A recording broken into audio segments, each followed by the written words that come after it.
This podcast is a member of the Voices of Wrestling Podcasting Network. Visit voicesofwrestling.com to hear the rest of our great podcasts, as well as show reviews, columns, opinions, and updates across the world of wrestling.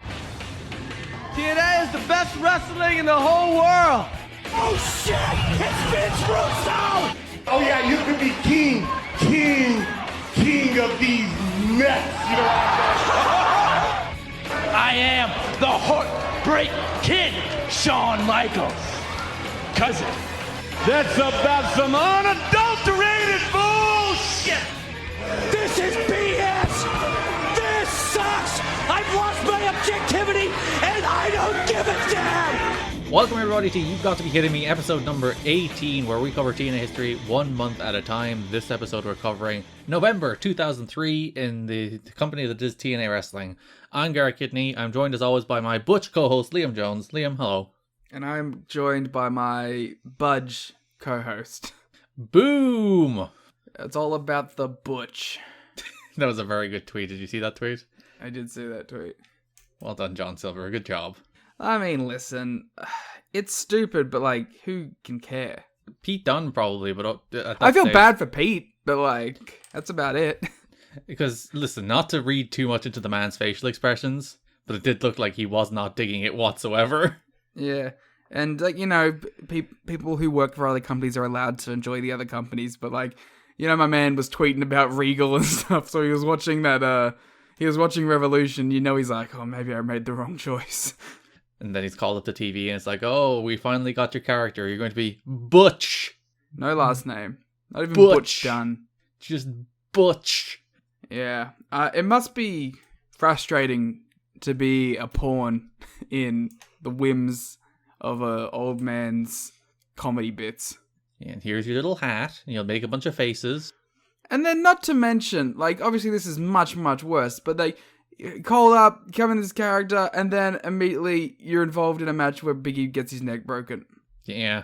Like, just an unfortunate, like, series of events. Not a fun first night on the WWE main roster. No, it's just all around pretty terrible. Not a particularly good evening all around on WWE SmackDown. No, but, yeah, I don't know. I hope everyone turns it around. Like, I was thinking today, because I was listening to the Voices of Wrestling flagship podcast with special guest host Suit Williams, friend of the show. Yes, hello, Suit. It's a patron. It's very kind to give us money, which is always nice. And he made a really good point where it's like, even like, Triple H wasn't going to make this show like the best show in the world, right?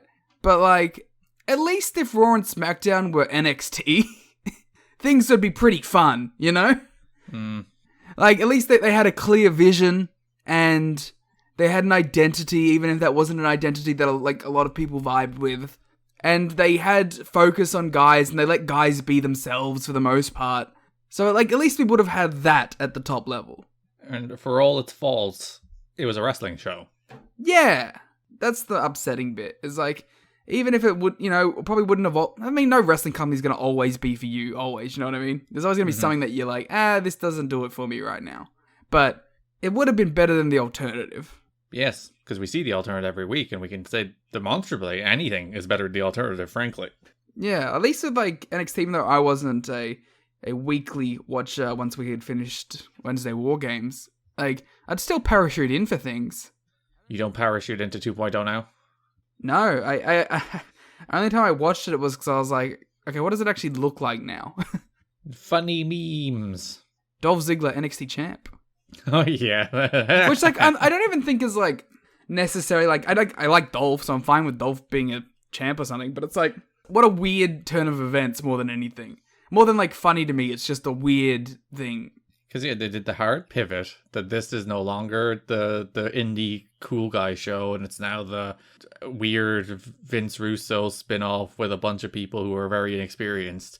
But then your first 3 champions of that era have Tommaso Ciampa and Dolph Ziggler as your champions. It's like, okay, I'm not sure you understand what this is meant to be still, but okay. I mean, this isn't the NXT WWE Talk podcast, but do you think that the plan is to bring Braun Breaker up to the main roster, so they're just like, yeah, put it on Dolph? I think they'll have him beat him for it over WrestleMania weekend again, and he'll be a 2-time champ. Okay, I mean, that's fair. I'd rather they at least commit to the Braun Breaker. They should. He should win the belt. They should just bring him up at WrestleMania. He should beat whoever wins Reigns and Lesnar, and they should strap him and send him to the moon. Sure, why not? I don't know. There needs to be, I hate to use their own verbiage, but some big shake-up there. But that needed to be a big shake-up there for like a decade. Time to shake things up a little. Yeah, I don't know. It'd be nice if that company was really good. But, probably not.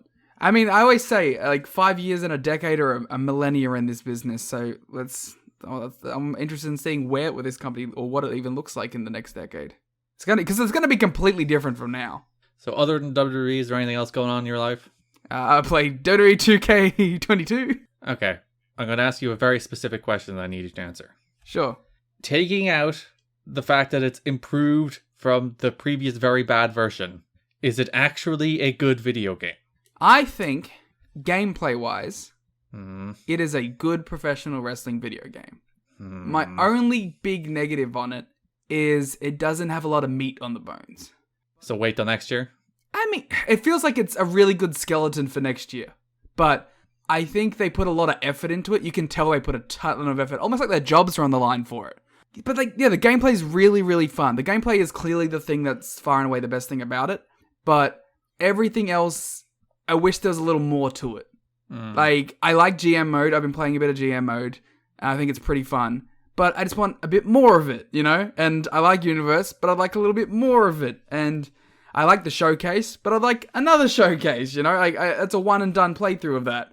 It was good. It was really good. And it was probably the best version of the showcases that they've ever done, because they morphed these, the real life clips and the match together, like, really seamlessly. And it looked really nice. I think visually it's like the best WWE game that's ever been there, but it's not a gigantic bar to cover. All in all, yeah, I think it's a good game.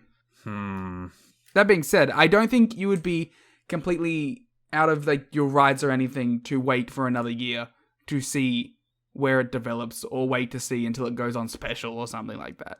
I will give them credit. I'm very impressed with their DLC lineup. They have 28 people coming out in that season pass, which is a remarkable amount of content for what they normally put in DLC. Isn't it mostly people who were in the game 2 years ago, though? There's definitely a few of those. But there's a lot of new people in there too. There's a lot of me in here. I'm also very curious to see if there's a second season pass. Because all of this first season pass only runs through to August. They're clearly going to release 2K23 in September, October. That'd be really impressive. I don't think impressive is the right word. Listen, if they take another 2 years and make the next one, it'll probably be very, very good. I'd imagine they'll take 18 months. Though I always thought it probably makes more sense to release this game every year in the run-up to WrestleMania than it does to release it at the end of the year. Makes more sense, sure. So maybe they might stick with March as their general release window every year instead of October or whenever it's usually out. And I assume that they'll end up sticking with 2K after this one, because it was pretty wildly well received. Yeah, I'll still wait till it's heavily discounted. And you'll get it on PC so you can play with me. No, I'll probably get it on PS5. But come on, man. I don't play have literally that. nothing. You literally doom my chance to play it if I get it on PC. Then I will never play it. But it will be probably deeply discounted by June, and that's when I'll buy it. But yeah, I'm still dubious. I'm still skeptical that there's a bunch of people who are like, I'm used to the ways in which this is bad, and it has less of them, so it's good, as opposed to it's actually good. Yeah, which I think is a fair mindset to go in with.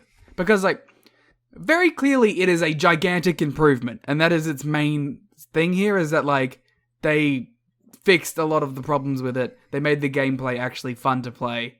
But, as a standalone, I think it still does pretty well for itself.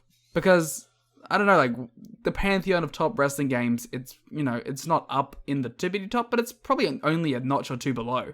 So it's one of the best wrestling games ever made as well. I mean, top 20, probably. Well, there's only been 50 wrestling games, so that's what I'm saying. There's not that many wrestling games, man. And there's not that many good wrestling games on top of it.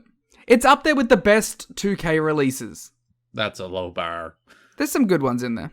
Every time somebody says it's a good one, though, I buy it and it's bad. That's fair. That's the reason I'm so skeptical. People are like, no, this one's good. It's you've tried to pull that game with me before, and I bought it, and it's still bad.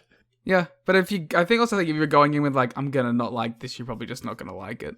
Wow, I would never operate in bad faith, Liam. I don't know. It seems like you live in the bad faith. Wow. I'm in pain. Why? I decided to try and work out, and I have like a relatively small weight that I lifted like twice, and now my left arm can barely move. Gotta get on those protein. I'm clearly a shallow husk of a man that can no longer do anything without hurting himself. You just do you do your walks, just turn them into jogs. No, then I end up doing too much exercise.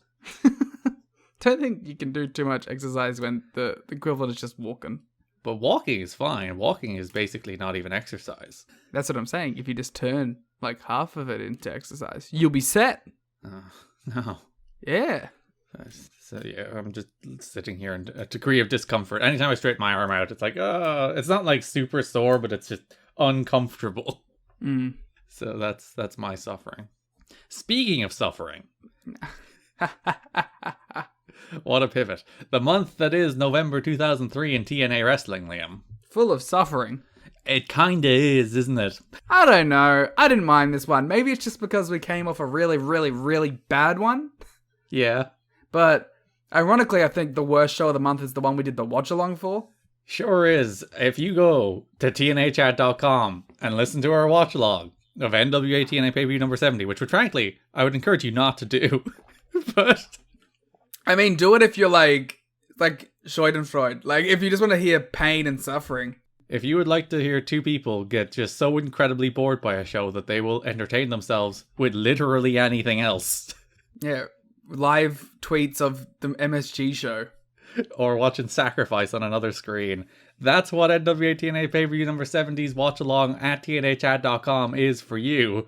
It is maybe the worst piece of audio we've ever done, which might make it the best. I don't know, but it's probably the People worst. like that stuff. Yeah, I don't know. It's a rough one. Yeah, it's another one of those months where like the crowd just does not give a shit. And we'll talk about that. That's one of our news notes for the month of the crowd not giving a shit. But it's amazing just how quickly and suddenly this company became so cold. Yeah, that was a big note for me throughout the month too. It's just like, how did this company that was so hot at times get to being so quiet and cold? Before we delve into the news, because we're talking about the Patreon and how we did something really bad, we also did something really good. Did we, Liam? Yeah! Raintakers, the best name... Raintakers? Yeah, we got it Raintakers, right? Yeah, the best name for a podcast series that has ever happened is in your feeds. I think the first episode's free still. I don't know. Was that a limited thing? I don't make these decisions. But it's out there. We reviewed New Japan New Beginning 2012. We're just going to keep going till we keep going, I guess. There was some Wrestle Kingdom notes in there as well. It was a fun time. I enjoyed it. You enjoyed it? We all enjoyed it. Yeah, so we're going to run through New Japan from 10 years ago for as long as until we get bored. Which might be for until Liam basically just wants to get to Kenny Omega. So it'll probably be for 5 years. Yeah, when Kenny leaves... That's Kenny leaves, or when the Naito Okada wrap up happens at the Dome. That seems like the two big endpoints, but also there's a good chance that it's like, fuck this before then. Yeah, I'm certainly not doing a retrospective of Clap Crowd New Japan. I'll tell you that much. But the idea is we're covering the shows on the 10-year anniversary of them. So we did New Beginning. We're doing a little catch-up. We'll do New Japan Cup probably next weekend, or probably sometime the week after next. I'd imagine we'll record it when we do Ring Cat King next. So we'll do Ring Cat King and then the next episode for the anniversary show, not New Japan Cup. The anniversary show will go up. But yeah, so it'll be a new little Patreon thing. So every month you'll get whatever the New Japan show was 10 years ago, a retrospective sit down watching that. And I think it's good fun to watch good New Japan Pro Wrestling. Yeah, it was nice to talk about wrestling, which I actually had elongated thoughts on the in-ring about, instead of just it was a cool little X Division match. You're saying you don't have elongated thoughts on all the great matches in NWA-TNA? Would you like me to look? I mean, the one that I had the most was the cage match, and that was because that was actually just a very good match. What match has the most notes this week? I had a weird amount of notes for Abyss and AJ. I have some notes about Ekmo and Siaki versus The Gathering. Of course.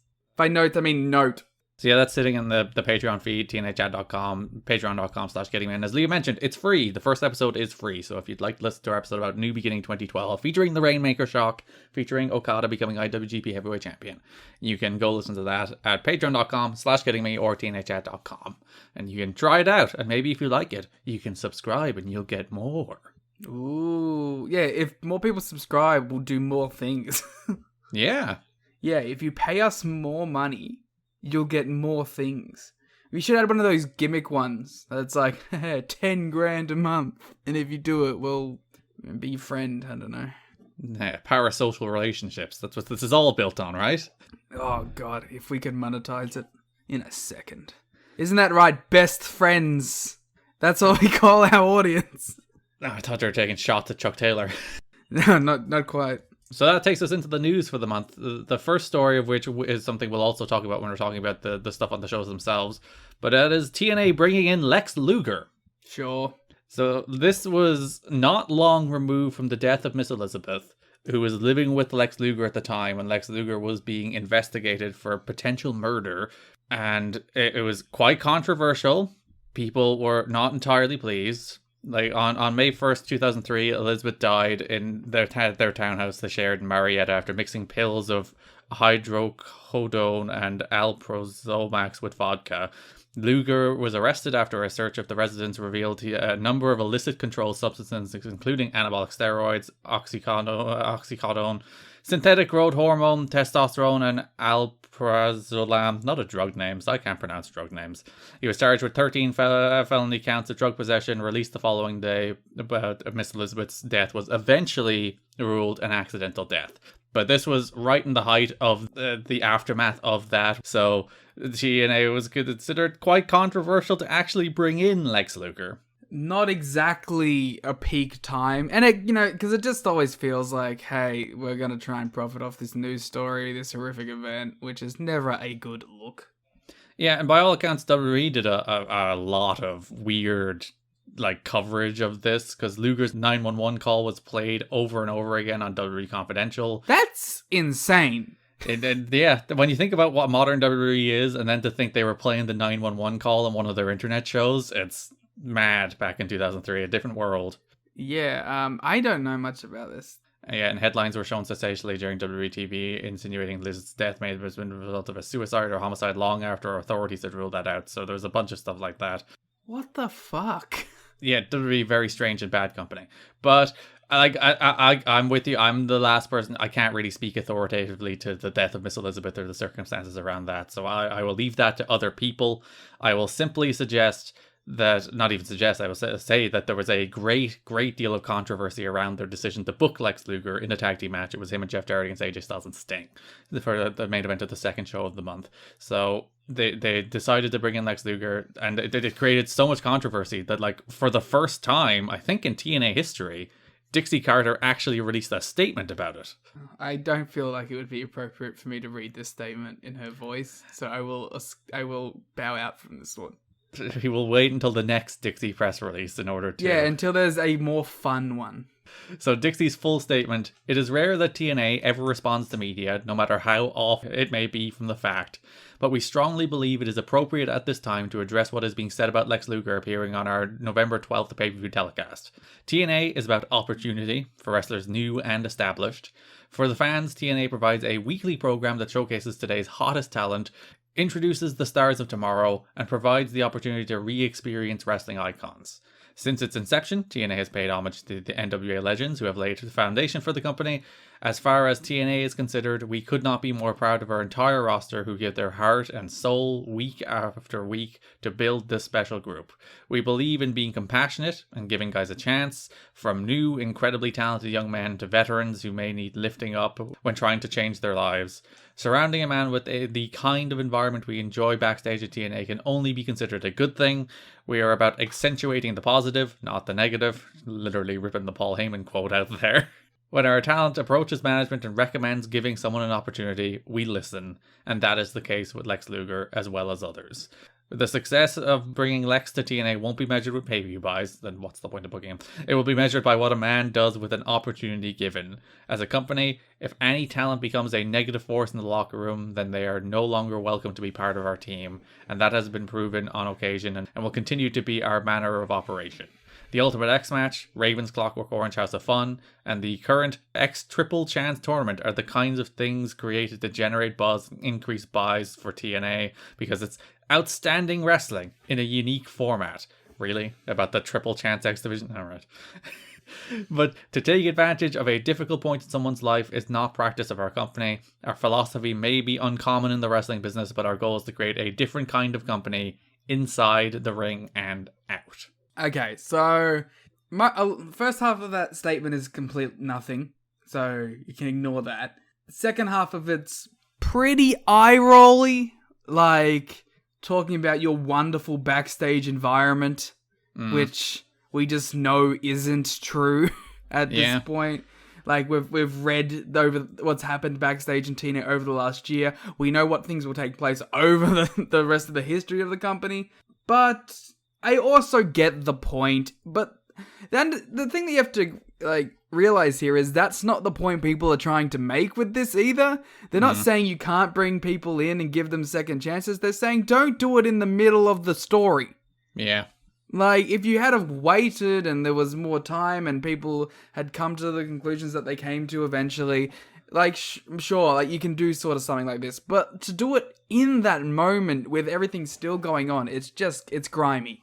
Yeah, it's still incredibly raw. As mentioned, Elizabeth died in May. This show took place in November. That's only 6 months after a pretty large tragedy that people are still dealing with and processing and grieving over, and maybe have mixed feelings about the other people involved in. So to book them and then be like, listen, we're just trying to rehabilitate them is... Yeah, it's the wrong side of exploitative that makes it feel a little sleazy. Yeah, it's and which is like why that is a frustrating statement. But also, what do you expect it to say? It's like, no, sorry guys, you're right. But it's always the case with companies. They're never like, oh, sorry guys, you're right. It's always like, no, listen. We're doing the right thing here.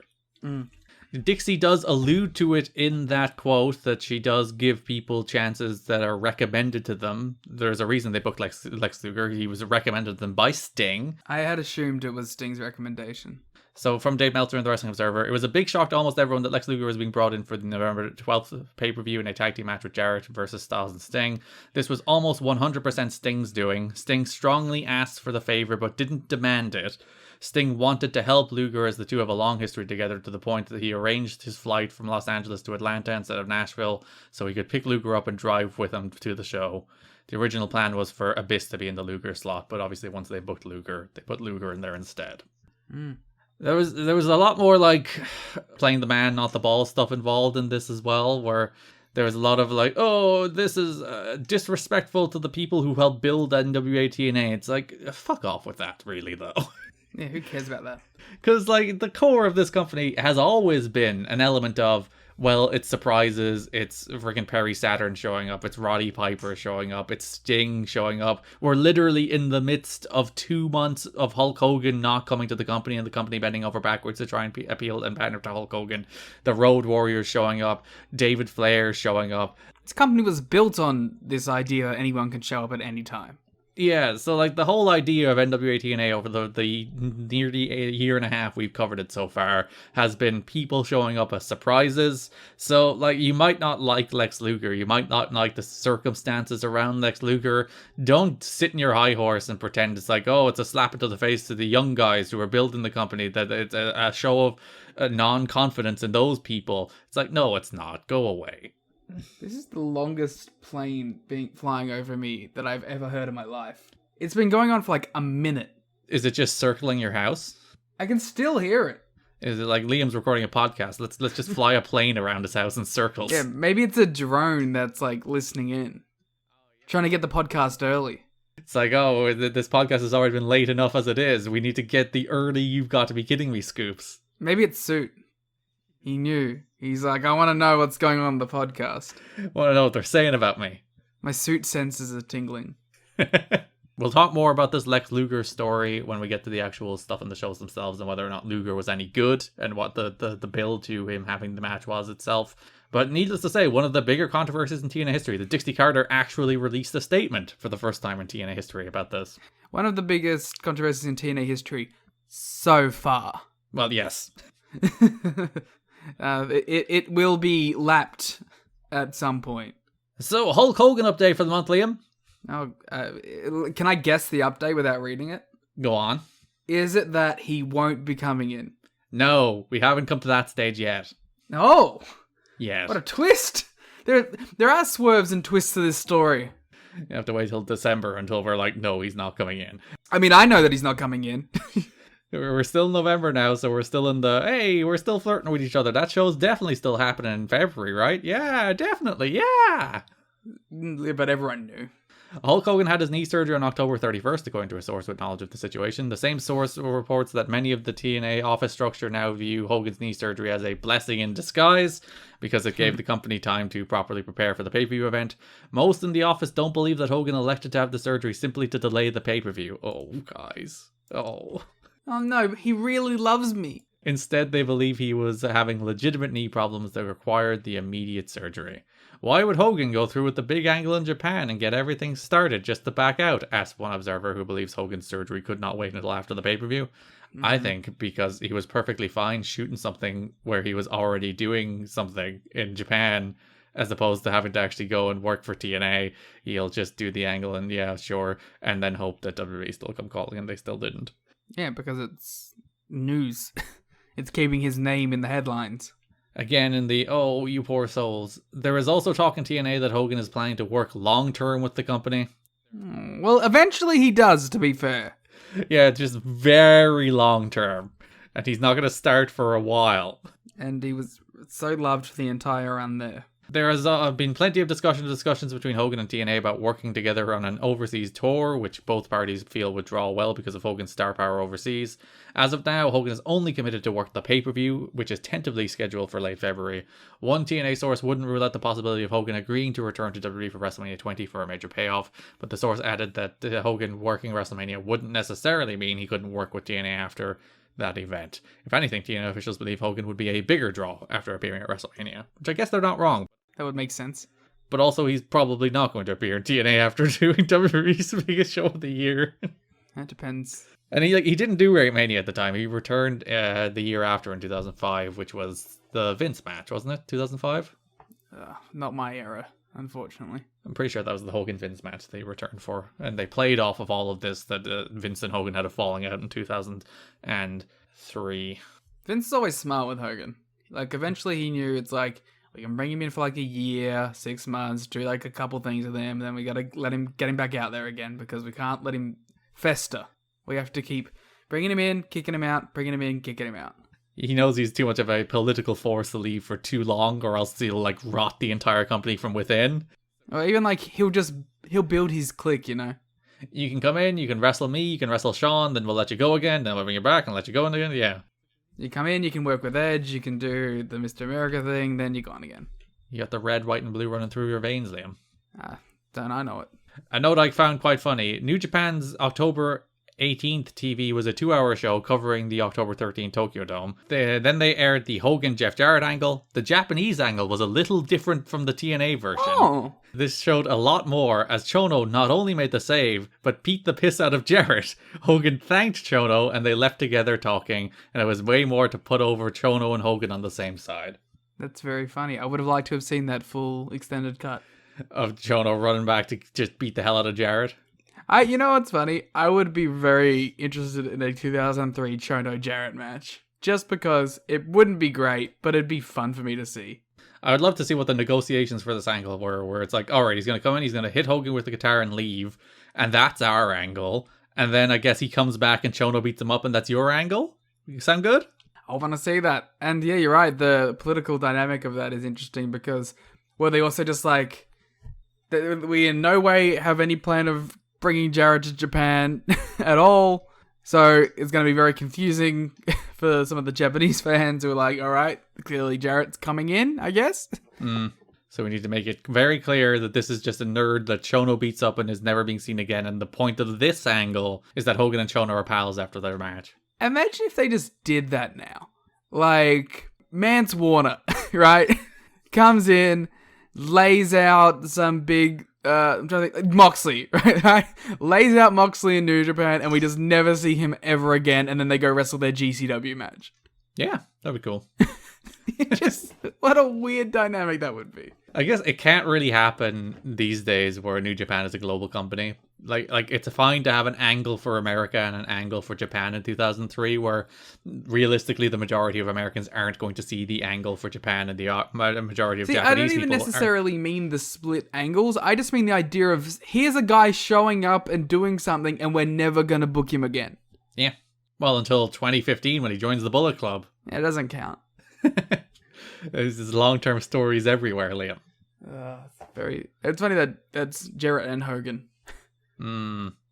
For the big pay-per-view, Fort Campbell, Kentucky is now being talked about along with Las Vegas and Tampa as a potential location. The upside of Fort Campbell is that it's a military base, which we had mentioned. You basically guarantee a nice sized packed house. The crowd will be rowdy, particularly for Hogan, which is also good for Jarrett because he's in the match. Jimmy Hart, whose son may be stationed there by the time of the show, his son is currently in Iraq at the time of press, came up with the suggestion, and it's only an hour northwest of Nashville. But yeah, it's still fun that they're like, oh, look at all these potential places we could hold the show. That's I found. I like the last line there. Toby Keith has agreed to do something on the show as well, and they're trying to get Willie Nelson. I would have loved a Toby Keith run-in callback, where he screws Jarrett out of the match with Hogan and then does some poses with Hogan.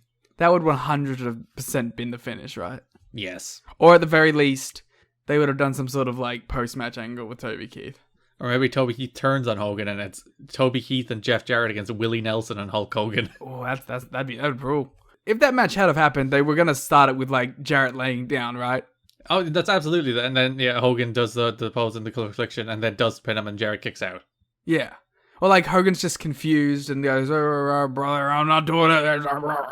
And then Jarrett's like, haha, I've tricked you, and tries to roll him up or something. Or the entire match is Jarrett lays down to try and play mind games, but then Hogan leg drops him and pins him.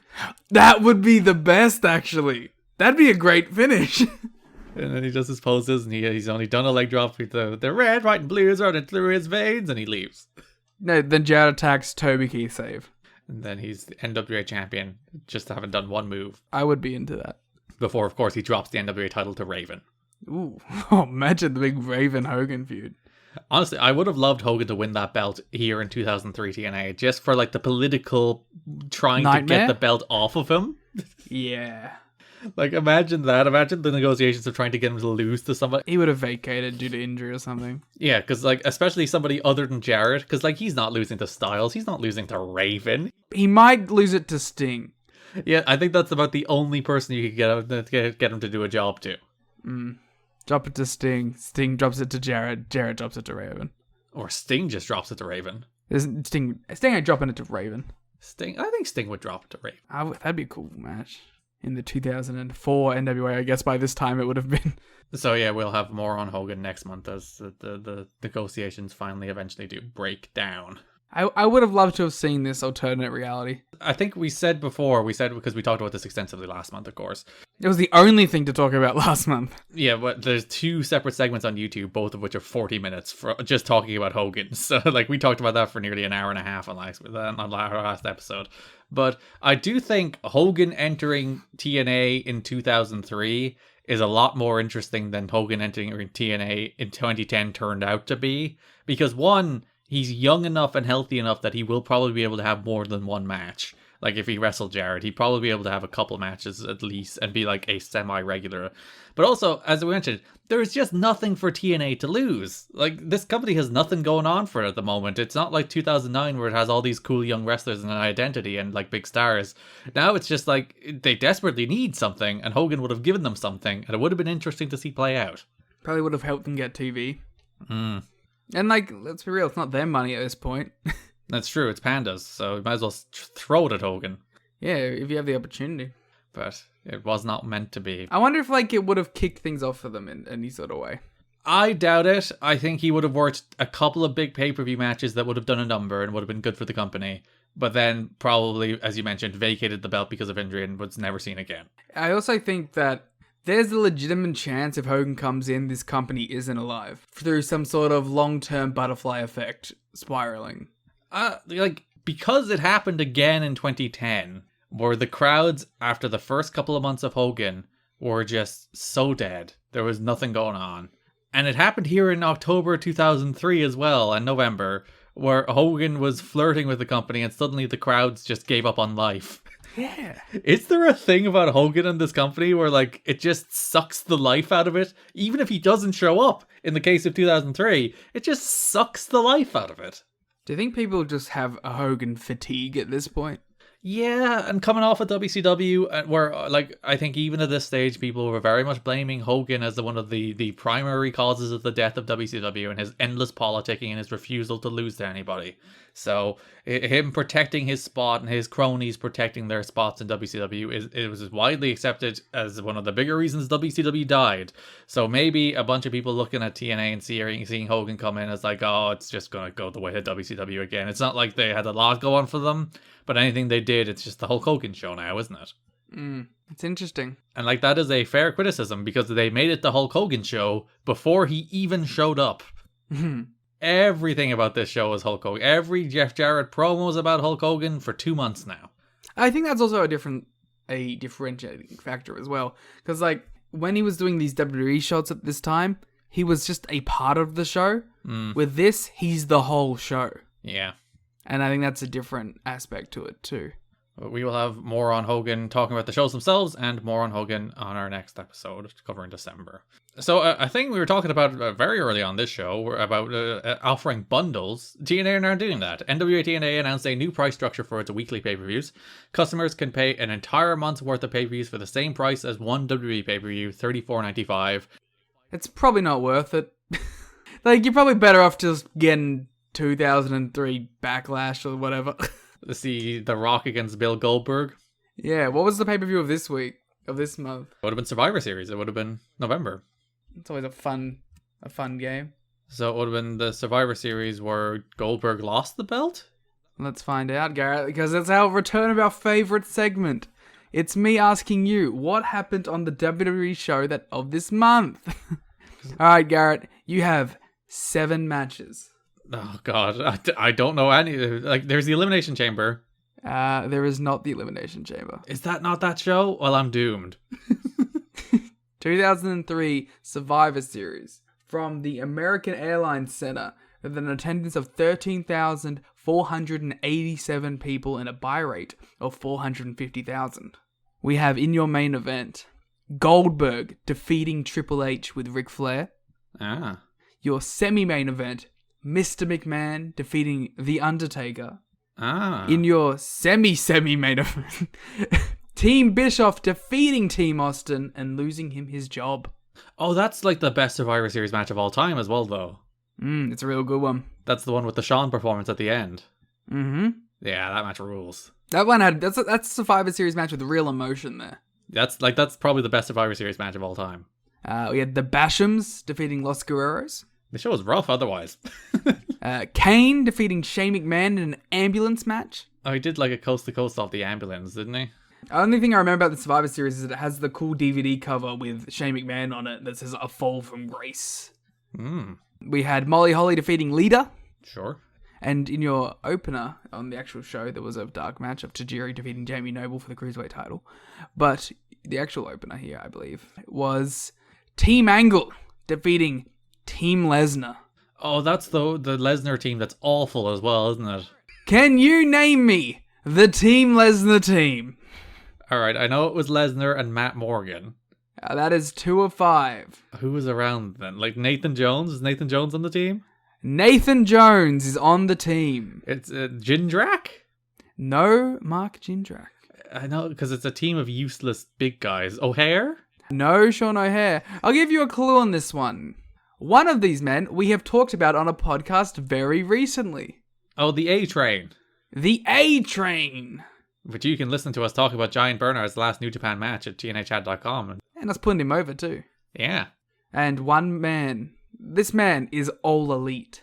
Jake Hager. No, a bit early on that one. Big Show?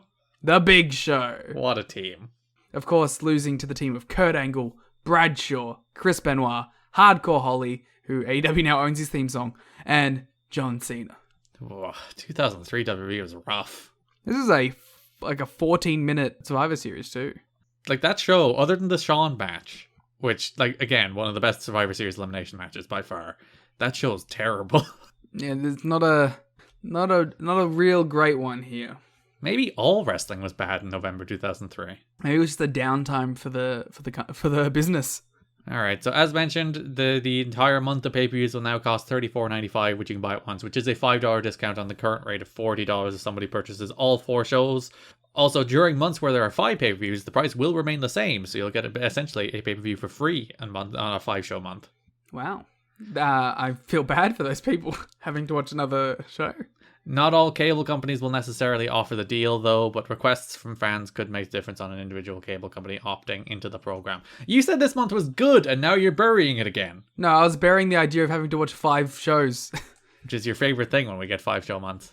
Yeah, it's really interesting that I still have to pay this rate for these shows, but I have to send it to Garrett directly. Yeah, you know, that's how we get them. We order them off pay-per-view from 2003, and that's how we watch them, and that's very important that you give me this $34.95 every month. Yeah, and then you call up Main Event, and then they send them to me, and then, yeah. I think it's a very good system. I think you're getting a steal here, Liam. One, you're saving $5 on a 4-show month, and you're saving $15 on a 5-show month. I mean, I know no other way to watch these shows, so... Mm-hmm. Garrett, are you ready to apologize to Vince Russo? I might actually have to apologize to Vince. You might actually have to apologize to Vince Russo. We might actually both have to take an L here and apologize to Vince Russo. Or at least bury Dutch Mantel. Vince Russo has not been backstage in several weeks, and the office has told some wrestlers that he is no longer writing the shows. At this point, the wrestlers are under the impression that Jeff Jarrett and Dutch Mantel are responsible for the writing, while Jimmy Hart, Glenn Gilberti, and Scott D'Amore contribute their ideas. Russo continues to get mentioned on TV, so it seems like they're setting the stage for a possible return as at least an on-air character in the future. These shows were better when Vince Russo was in charge. Or, well, when he was contributing ideas, because we hit that sweet spot, Liam. We hit that sweet spot in June, July, August. Where he was reined in, but still contributing. Yeah, whereas the Russo and Gilberti write it, D'Amore throws in some ideas, and Jarrett edits. And that did seem like, you know, the sweet spot for good ideas on the show, a hot show, good angles, and the show was actually good. And then they did take Russo out, they scaled D'Amore back as well, and then they added Dutch. So... Sorry, Vince Russo, I guess. We blamed you for a lot of things. Some of it deserved. I think we can admit to that. But we do have to say, since your power has been completely stripped, as far as we know, the shows have, in fact, been pretty boring. Yeah, a follow-up on this. Jeff Jarrett and Dutch Mantel have now been writing TNA shows for a few weeks. The weekly creative meetings are held Thursday morning in Nashville and attended by Jarrett, Mantel, Jimmy Hart, Glenn Gilberti, Scott D'Amore, and Dixie Carter. Jarrett still has final say on all booking matters, and Mantel is clearly second in creative power. Gilberti, who used to write the shows along with Vince Russo, is still involved, but only as a contributor. D'Amore also contributes his ideas, but he's not nearly as involved in the process as he was when Russo and Gilberti were writing the shows. Russo is said to be unhappy about his demotion from the writing crew, but keeps in regular contact with Panda's Dixie Carter. The general consensus is that Russo is being retained by TNA as Carter's fallback plan. And will be for the next decade. But there are some who say Jarrett asked for Russo to remain on the payroll due to their friendship. The excuse Russo was given for being sent home is that Hulk Hogan wouldn't work with the company if he was involved in the creative process. Russo has been telling friends he believes Jarrett would have him sent home anyway because they butted heads creatively quite often over the last 6 months or so. This is like, it takes a while to get Russo out of this company every time. Or it's like he's been ostracized now, he doesn't have creative power, but he still hangs around the company for another year and is an on-air character for a large portion of that still. So we'll still have to put up with that for a while. But this is the slow phasing out of Vince Russo. Like, this has to happen so that we get good TNA in 2004, 2005. But yeah, it's a tough transition at the moment. I'm still waiting for these mythical good shows. Yeah. There was definitely a time where we talked and you're like, oh, it gets good. And it feels like I've been hearing it gets good for literally 2 years at this point. It got good during the summer. You had a little taste. And listen. It got good, but it was still like, you know, a 6 out of 10. Like, No, it was like a 7, occasionally an 8. I'm not running to show people these shows here, okay?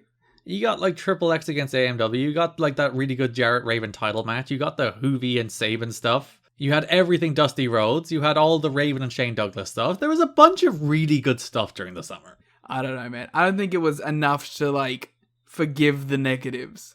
You're just a negative Nelly. You just want to run off to your Ring of Honor. I do a little bit. Listen, you will suffer through, and we'll eventually get to good TNA. Okay? Okay? I'm sure we should put that in the fucking intro. It's only going to take about another year of programming, but we'll get there. And then, like, the thing we don't even talk about here is, like, oh, we'll get there, sure. But then I'll be like, all right, cool, that was a nice 18 months in this 10-year journey where it was good. This better be the best 18 months in wrestling history.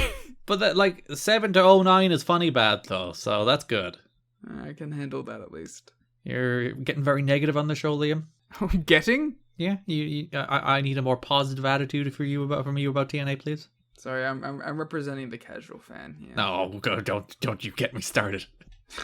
I don't understand it. Okay, I get told it's good, but then I tune in and I don't understand. Yeah, and you said this month was good. Well, you didn't, but still. No, I didn't. I said this month was better than the worst month in TNA history. Jerry Lynn and Elix Skipper haven't appeared on TNA shows because they are in the midst of separate contract disputes. TNA made Lynn one of its highest paid wrestlers earlier this year. However, the company asked him to take a pay cut when they offered long-term contracts to the talent in September. Lynn has balked at the offer thus far and will still be paid at some point because he was guaranteed a number of dates as part of his contract. Skipper's situation is said to be similar, although he isn't making as much money as Lynn. Alright, get money. So like, hey, Jerry Lynn, take all this money. It's like, oh, hey, Jerry Lynn, take less money. But then he says no. But then they're like, well, you're still signed to this guarantee contract, so we do have to pay you, but we're not going to use you for a while. Okay, damn. I will take my vacation paid then, I guess, if I have to. Because, yeah, this is a month where there is no Frankie Kazarian, there's no Jerry Lynn, there's no Elix Skipper, there's no, like, again, wrestlers who have been around TNA for a while now, just gone. And I think at this point, too, Lynn feels and has some sort of cachet here. He's like, you're not exactly flourish for stars at the moment. Lynn spoke to the Between the Ropes radio show and said his TNA status is in limbo since he was given the runaround by TNA. Lynn said that he was especially upset with being portrayed at being at a crossroads of his career, with his age only being 40 being pointed out on television. Lynn has also told wrestlers he was upset when his NWA World title match against AJ Styles wasn't the main event, whereas Loki's match was the main event, even though that Lynn did go on before the Raven and Shane Douglas hair versus hair match, so I really can't give it about that. But he did. Nevertheless, Lynn expressed on the radio show that he felt being quiet and professional was getting him nowhere, so he wanted to express his frustrations. There are a number of younger wrestlers in TNA who miss working with Lynn because he was the pillar of experience who held the X Division together and helped teach some of the younger wrestlers about working. Now, there's a feeling among many wrestlers that are all young, there's no one to lead them to being next level workers. Very fair. Because we did talk about how Jerry Lynn was basically the guy who made AJ Styles along with Christopher Daniels. And when you don't have that guy in the division, and you have, like, they have Daniels in the division now, and they have Loki in the division now, so it's not like there's no experience in the division, but even, like, Loki's relatively young in 2003, Daniels is still ancient, he's still been around a decade, but... Ancient of 40. Yeah, well, yeah, Daniels is one of those people who has always been the old man in the scene, even when he hasn't been the old man in the scene. Yeah, well, like, I was listening to the Danielson Observer interview, and... he was talking about, it's like, when we were growing up and we were doing what's the big indie tournament that I'm forgetting right now? The Super 8? Yeah, Super 8. And he's talking about, it's like you guys think of, like, Daniels, like, but Daniels was that guy to us at that level, at that time. Like, because he is the father of indie wrestling. Like, if there's an indie wrestling Hall of Fame, Christopher Daniels has to be in it. Because he is the prevailing influence for everybody. It's like him and Ruckus. Like, Daniels is just, as I said, he's been the old man of this wrestling scene, even when he wasn't a particularly old man. Yeah, just been a staple. So, TNA wrestlers having problems with not having anybody to lead them. The morale in the NWA-TNA locker room continued to stink last Wednesday, November 19th. Just about everyone involved in the promotion views it as the Jeff Jarrett show, and the general feeling is that nothing and no one is going to change that. I haven't seen morale this bad in any company I've worked in, noted one veteran wrestler. Noted one veteran wrestler who never worked in 2022 WWE. That's true. But it's interesting to see, like, it's not just the shows that don't have much life. It's clearly like a prevailing locker room issue that these people don't have a ton of belief in the company. They don't have a ton of belief in the management. And that does seep through into the product, where you see the product suffer. You see the quality of wrestling suffer. You see the amount of engagement in the product suffer. You see the crowd's engagement in the product suffer. So it's kind of interesting to see how, like, that all does work together. Like, no matter how many good wrestlers you have on your show, if locker room morale is down, if you're not keeping people happy, if you're not giving them a place they like to work, unlike what Dixie Carter said in that quote about Lex Luger earlier, where it's like, we pride ourselves on having a great place to work. Apparently the people at NWA-TNA don't really believe that at the moment, Dixie. Yeah, I mean, like, I think it's pretty obvious. Like, even you can have the best wrestlers in the world on your roster, but if they're not happy, they're not going to perform to that level. And if you're not putting them in interesting positions, they're not going to perform to that level. Because they're not happy. It is a cycle. Because what you do have Christopher Daniels on the show, but he's not having good matches. You do have Loki on the show, but he's not having good matches. AJ is still being pushed on the show, but he's only been put in a position to have a good match once this month, and he does, which is the match against the Abyss. And when you don't put your good wrestlers in positions to have good matches, guess what, Liam? They don't have good matches. It's true. Even AMW, best tag team in company history, they have one singles match, or one 2-on-2 tag match this month? It's a bit all over the place. And that's the thing, like, none of these matches had anything to sink your teeth into either, even from a fan perspective. Yeah, because there's the AMW match against Siaki and ECMO, and I don't think there's another AMW match this month. I don't even think they're in, like, a multi-man. Oh no, they're in the gauntlet as singles, but that's it. Yeah. It's a weird month. I've never gotten that when you're looking at, like, well, how best do we use our talent? How best do we, like, put these pieces together to create a good show? It's like, what if we didn't have our best tag team wrestle all month? It was all Diamond and Swinger. It was all 3LK. I like Diamond and Swinger, to be fair, but yeah, you should still probably be finding a spot for AMW on these shows. I don't like Diamond and Swinger anymore. I still like them. The David Youngification of Diamond and Swinger has turned me off them. How dare you? Wrestlers continue to complain about Jarrett featuring himself as the main attraction on TNA shows. TNA is a vehicle to get one person over. Jeff Jarrett, said one frustrated wrestler. Other wrestlers echoed that sentiment, including some wrestlers who once defended Jarrett against such criticism. Well, how about you other guys try being stars? Have you ever thought of that? I wonder, is that like an element of it that Jarrett has finally used the Hogan thing as an excuse to just push himself as top guy? Which he kind of reluctantly did at times. And, like, there was the period during the summer where we did note that, like, during that period where this company was really good, Jeff Jarrett definitely took a back seat. He definitely, like, took a step back on the product. He had a role, but he wasn't the guy. Yeah, he was just, like, doing mid-card stuff with Legend and Daniels. So now that, the Hogan stuff props up, he gives himself an excuse to be, like, the top main event heel. And maybe a warranted one. It's like, oh, we have Hogan coming in. We need a top main event heel, and I'm the only guy who can do that. Like, I'm not, like, indifferent to that argument, that there's probably merit there, but also it's just like, oh, this is my moment to step up. I don't have to really think about it anymore. I don't have to be, like, self-conscious about the degree to which I'm pushing myself. Let's just push myself. The thing is, too, I don't even mind Jericho. I don't even mind Jarrett being pushed. I just, what they're doing with him isn't interesting. He just comes out every week and cuts the same promo, tells Mike Tenay to shut up, and then starts yammering on about Hulk Hogan until whatever excuse they have for Hulk Hogan not being there gets brought up, and he does his, like, 1 week feud. It's like, and he's not even wrestling. Because when he's wrestling, he's also fine. But he doesn't do that. All he does is come out here and tell Mike Tenay to shut up, and then he cuts the same exact promo over and over again.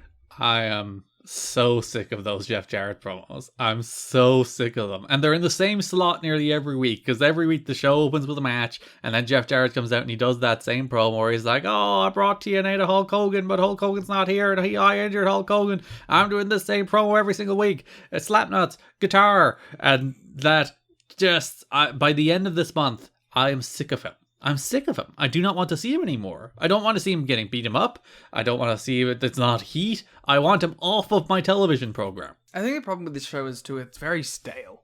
It's the same things happening over and over again. Which is funny. When I was doing broad topics, I was like, all right, we have the world title scene. We have whatever Raven's doing this month. We have the X Division. We have the tag teams, which are single programs. And that's it. There's no other story. I was like, literally, I was going through the shows, like, is there anything I'm missing? Is there like a Don Callis story? It's like, no, that ties into the Jarrett stuff. Is there something on this show that I'm not grabbing here? It's like, no, it's all just Jeff Jarrett, the X Division Triple Chance, and 3LK and Glenn Gilberti. Like, that's the entire month. Yeah. And then Raven, at least Raven's always doing something off to the side. He's just fighting red shirt security. It's no longer Raven doing something interesting. But he is doing something. We'll get into the specifics. Oh no, Liam. The TNA pay-per-views are at risk of being cancelled in Australia due to poor buy rates. Thank God I don't have to do this show anymore. No, I'll still get them for you. It's fine. Wait, but I won't have to pay anymore? No, you should, I think. It's important that you pay. But they're going to be canceled? I just don't understand. They opened to more than 4,500 buys, which is about half of what they were doing in the US at the time, which was an excellent number, and then consistently dropped from there. Part of the problem was the half-ass way it was promoted. Australia only aired one pay-per-view per month, so people couldn't keep up with the storylines. They had national TV on cable channel Fox 8, which they still have on Sundays at 7. No, they don't! Well, not anymore, not in 2022. Which aired on Sundays at 7:30 a.m, not exactly a prime time slot there. No, I would have watched it. But they were airing shows from 9 months ago, and as you can imagine, 9-month-old TNA, and how it would make no sense building to current pay-per-views. So the entire system they had up was quite disjointed. They were only selling one pay-per-view a month, and I think most importantly, Liam, there were no more Australian flags on the show. I think that really did. That really lowered my interest in it. Like, they tried very hard for one show to be super Australian, and then they were Australians probably tuned in the droves. It's like, oh, it's a product for us. Oh, good eye, mate. This is my wrestling. And then they took all the Australian parts out, and they got very sad. I mean, I know that's what happened to me, personally. So that's the reason you're such a Debbie Downer on TNA now. You're such a miserable anti-TNA person, because they took the Australian... Like, if Lollipop still had an Australian flag on her butt as she was hitting her high spot, you'd be like, oh, hell yeah. Well, obviously. I just miss Jeremy Borash sitting across from the Sydney Harbour Bridge talking to us. He should be there every week. He should fly back and forth. He should live in Australia and send the tape away. Oh, that'd be great. Among the locker room frustrations these days is the general perception of the wrestlers that several members of management have taken a "you need us more than we need you" approach. Always great. One wrestler has said the locker room has been miserable because everyone is walking on eggshells because they don't want to be the next wrestler to be booked with a solid 1 month only to disappear the next. And then to point out that Jerry Lynn, Edith Skipper, D'Lo Brown, and Kazarian all just suddenly gone this month. It's a rough time back there. I mean... Oh, but like, what do you want? Like, yeah, it's everything we've been talking about. It's a bad show. And the last news note of the month, which is something I think we will cover a number of times because I hate this talking point. I hate it with every fiber of my being. They ran out of pops? They ran out of pops. The bad crowd reactions has caused a lot of talk about running weekly at the fairgrounds. When the idea of this promotion started, they were at first going to run tapings all over the southeast. At the time, I said it wouldn't work and they needed to run in an 800-seat building that they could pay for the pack every week because it's almost impossible to get people to buy wrestling tickets these days. Then, after the first show in Huntsville died, they decided to run Nashville and pay for the place at a 9,000-seat auditorium. It wasn't long before they moved down to the fairgrounds. Listen to our early episodes if you'd like to go through the process of them doing that. It worked out well for a while, but they've got to get out of there.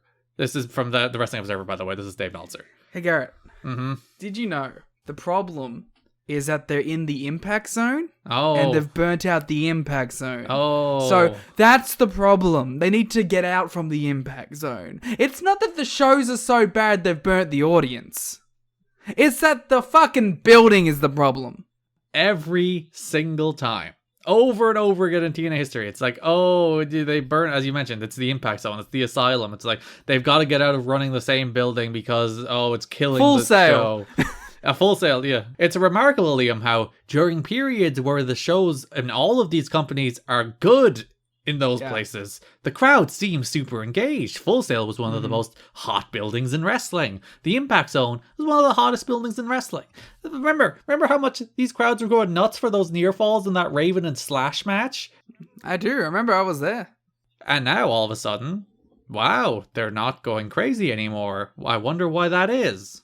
Yeah, it's because the building. It's the building, it's the fans' fault, Liam. They're just not making noise. And like the Dave Meltzer specifically cites the Loki Daniels this month, which is a good match that the crowd just do not give a shit about. I can give you a bigger match where I felt it was more prevalent. The three-way X Division match where they're killing themselves to zero reaction. But what reason has this Asylum crowd been given to care about Christopher Daniels? Yeah. None. Absolutely none. The dude lost a bad feud with Jarrett, did the weird, like, I am talking about metamorphosis and sports entertainment promos, and then was dumped down into the X Division to feud with Loki, who was once a star in this company and feels like a complete non-entity ever since he returned. Like, they have no reason to care about these people, so even if they go out there and, like, have a good wrestling match, they have no reason to care about these people. Yeah, I got some more points about this, but I'll save it for later. It's just, it's also, it's unfortunate because the crowd makes the show a lot of the time too. Mm-hmm. I was thinking about some of these matches where I was like, I don't really care about these matches. They don't interest me, but if the crowd was hot and popping for them the whole time, I'd probably still care about it. I'd probably like, at least, you know, it would engage me more. Like, remember when 3LK were really hot and they tricked you into liking them? Yeah. And they had these like high energy 6-minute openers where they were just doing moves and the crowd were going nuts. And now that they're winning the tag titles this month, the crowd don't give a shit. The crowd don't care about 3LK anymore. It wasn't even like a pop for it. It's just a thing that has happened on the show where things happen. And like, you could probably argue the biggest pop in TNA history is this month. Like, when Sting comes out for that Jeff Jarrett match, that crowd goes insane. Well, I got things to say about that too. But nonetheless, I hate this talking point. I hate it with every fiber of my being because it's alright.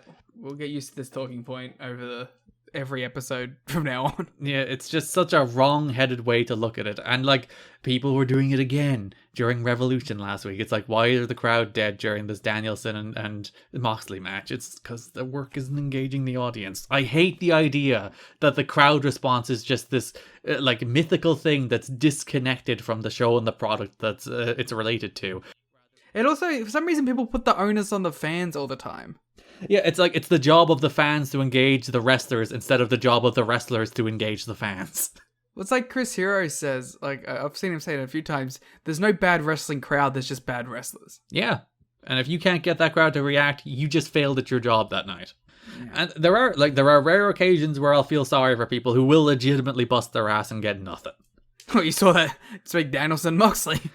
And I'm amazed to see people give that such high ratings, given how like the crowd just did not give a single shit about it.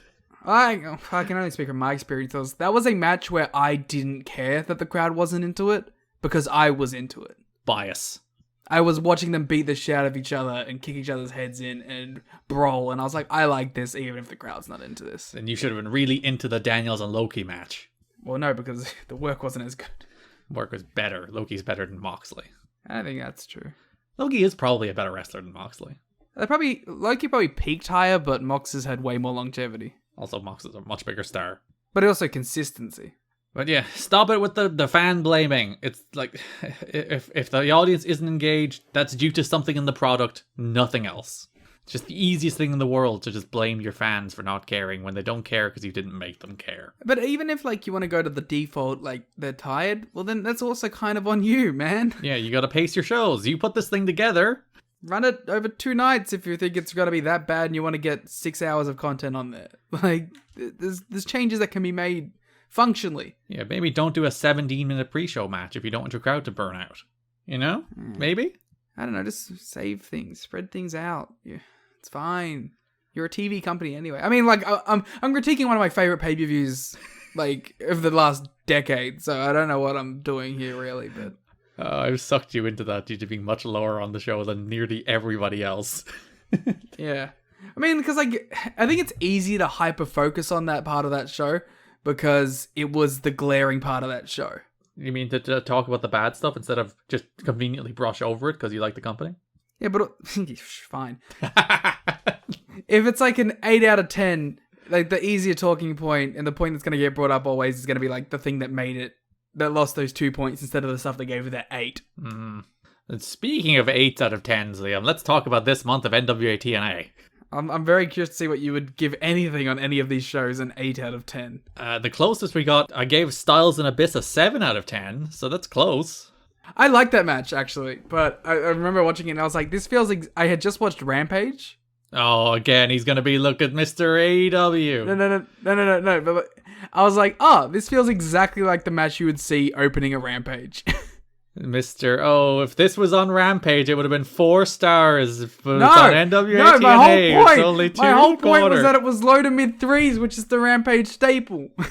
Mr. Everything is AEW over here. Everything is Ring of Honor. Literally, AEW is Ring of Honor and this company. What do you want, okay? You've Got to Be Kidding Me is brought to you this week by HelloFresh. With HelloFresh, you get farm-fresh, pre-portioned ingredients and seasonal recipes delivered right to your doorstep. Skip trips to the grocery store and count on HelloFresh to make home cooking easy, fun, and affordable. That's why it's America's #1 meal kit. HelloFresh delivers pre-portioned ingredients to your door, including farm-fresh produce that arrives within a week, so you get convenience without skimping on quality. Skip the trip to the grocery store, saving you that wait in long lines and ensuring you don't waste money on excess food. Don't forget dessert. Satisfy your sweet tooth with seasonal limited time goodies like Dunkaroos cookie dough or Vanilla Delight cheesecake. You know, we can all get caught in a rut of eating the same things over and over just out of habit and reliability, and HelloFresh helps kind of break that loop, giving you new and fresh and interesting things to eat. So go to hellofresh.com/VOW16 and use the code VOW16 for up to 16 free meals and 3 free gifts. That's hellofresh.com/VOW16 using the code VOW16. Alright, Broad Talks of the month. Let's start with the world title scene. We ended last month with Jimmy Hart announcing that the icon Sting would be making his TNA return on the first pay-per-view of November. It's Sting. It is Sting! The best thing about that freaking AEW pay-per-view was Sting diving out of the stands. Sting is so good. But Sting returns to TNA to face Jeff Jarrett in the main event of our first pay-per-view of the month, NWA-TNA pay-per-view number 69. Nice. November 5th, 2003. That's a funny sex number. Jimmy Hart opens that show doing a promo about Jarrett facing Sting. And then later in the show, he does another one where Sting walks in and says, it's showtime. And then we know Sting, Jarrett, main event. I thought it was interesting that this wasn't the show we did the watch along for. I did the one for the Luger match. I'm sorry. I would have assumed I think legitimate Bound for Glory main event. Well, it does eventually become a Bound for Glory main event. Yeah, so that's what I'm saying. Like something that would become a Bound for Glory main event, being on one of these shows would have been like, we should watch this one. Because the reason I picked the next one is because this match builds to the next one. So I thought it made more sense to watch the match that was built to as opposed to the match that builds to it. Listen, we all have our Dutchman Tale months, okay? So yeah, Jarrett and Sting. Sting comes out to, as I said, maybe the biggest reaction in TNA history. This crowd go absolutely batshit crazy for Sting. I was going to say, Sting has been over in every major company. Because he's a real big star and he's cool. My big takeaway, like, the match or whatever, I wrote here, it's like, not actually a good match or a good finish, but it was nice to see a star. And it was, my big takeaway from it was like, Sting is such an impressive pro wrestling star. Like, his consistency, how he's managed to stay so beloved through now, like, 5 major companies that I can think of off the top of my head. The dude is just the best. He just has that aura, though, doesn't he? He has the aura of a star. Because it doesn't even really feel like he's trying here. And not like he's dogging it. No, exactly. In that, like, he doesn't need to, really. Yeah, he just walks out, he does his poses, he does his stinger splashes, and he's the hottest star in the history of this company because he's goddamn Sting. Yeah. And he just feels cool. Because he is cool. He has that 2-step explosiveness where everything he does has that like little bit of bite, that little bit of intensity. And it's not like he works this insane pace, but everything he does, whether it's a stinger splash or his like atomic drops or his weird back fists that he does, they all have that just little bit of extra oomph that makes him Sting. Yeah. I don't think anybody would argue Sting is an all-time great worker. I wouldn't. He's an all-time great star. Yeah, and he's a unique worker where like he has his own sense of style. He has his own thing going about him. We were talking about this in the watch along about Abyss as well, as a guy who has his own unique wrestling style. The way he wrestles is unlike anybody else, and I think the same is true of Sting. Physically looks different. Yeah, like Sting wrestles unlike anybody else. He's Sting. That's the thing too. Like Sting again, like actually good comparison with the Abyss stuff is we were talking about how Abyss, even in his movement, is not like anyone else. The way he walks around the ring. Sting's the same way. The way he moves around, he's so unique. Yeah. Everybody should try to do things differently from other people, Liam. Yeah, his stride, his confidence, it stands out. So yeah, they have a regular Asylum match. They brawl into the crowd. Jarrett gets collar. They've like again, it's nothing special, but the crowd is super hot. And then it's because it's a regular Asylum match. You get the interference. Red shirts come out. Raven comes out. Styles comes out. You get all this stuff. It's weird that there's interference on the red shirts, but it's not a DQ until Jarrett hits Sting with a chair. I don't know how that works. Yeah, because the red shirts are on the take, brother. But the red shirts are the Don Callis representatives. So clearly, like, red shirt interference should be faster disqualification because Eric Watts. That is Eric Watts' domain. Yeah. My big thing here is like the red shirt security are being presented as the strongest force in TNA history. Mm-hmm. There's literally not been a group stronger than the red shirt security. Except maybe Jeff Jarrett. I said group. It's true. And Jeff Jarrett is kind of part of them. They are stronger than Sex ever were. They are more protected than Sex ever were.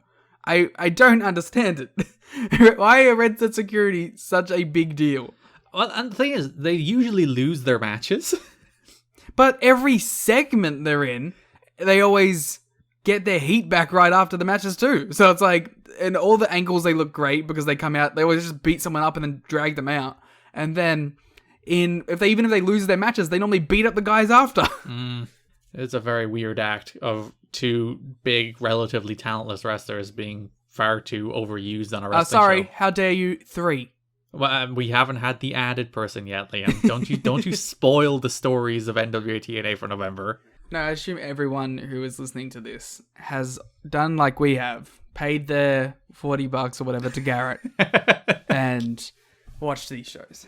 Yeah, of course. You can see what happens at Legend this month. That's our new Patreon tier. $40 a month and we'll give you the shows. I'm not sure we can do that, but listen. So, yeah, everyone runs out. Styles Raven runs out. Abyss comes out, clears house. But Swerve, Liam. Fucking Swerve. After doing like 2 or 3 weeks as a babyface turning on Kid Cash, he wrestled Kid Cash earlier. No, he didn't wrestle. Kid Cash had a match, and Abyss saved Laz from Kid Cash's attack. We'll talk about that later. But Abyss has been booked as a babyface for 2 or 3 weeks, but now he's swerving. Swiveled the hips into the Black Hole Slam. He really did. He swiveled the hips into the Black Hole Slam. This is stupid. Abyss was really over as a face. It feels like you're cutting his legs out from under him here. And yeah, that's one of the decisions that contributes to like a poorer crowd response, where you have a babyface that the crowd are getting behind and believing in, and then when you pull that rug out from under him, maybe they're less inclined to get behind and believe in people. Like the only like real face that they have that's believable at this point is Raven. AJ too, to be fair. I don't know. I think they kind of fucking killed AJ. Well, we'll get into that. They kill him for the wrong reasons, but like the crowd really does care about AJ, I think, in the first couple of weeks of this month. So yeah, Abyss aligns himself with Jarrett and Callis by hitting Styles with a Black Hole Slam, and that's your big thing going off the air. Except it's not, because Sting gets on the mic and he's like, AJ, you're really good. I want to team with you to face Jarrett and a partner. And Jarrett's like, I accept, and my partner will be the total package, Lex Luger. So in kayfabe, this tag match was made on the spot. Yeah. What if Lex just said no? Well, I'd like to think that Jarrett was just trying to find a way to fuck with Sting, so he already had Luger in his back pocket. But he's like, fine, I'll team with him. Because actually, I do like that aspect. Calling out Sting's mate. It's a fun little thing. My favorite part of that was Mike Tenay responded to the mere utterance of Lex Luger's name by saying, oh my god, just 4 times in a row. That's because they didn't tell him. Well, the deal to make this match was only made right before the show went on the air. Why does this keep happening? Well, at least it was made before they announced it in this case. But yeah, they only nailed down the Luger deal right before they went on air, and then made the Jarrett and Luger and Styles and Sting match for the following match. But like, what do they do if Luger just goes nah? Oh, Abyss was meant to be there. Okay. At least they had a backup. And they set up the angle for that as well, so it would make perfect sense to put Abyss with Jarrett against Styles and Sting. Sure. So that is your main event of NWA-TNA pay-per-view number 70. November 12th, 2003, Jeff Jarrett and the total package Lex Luger face the phenomenal AJ Styles and Sting.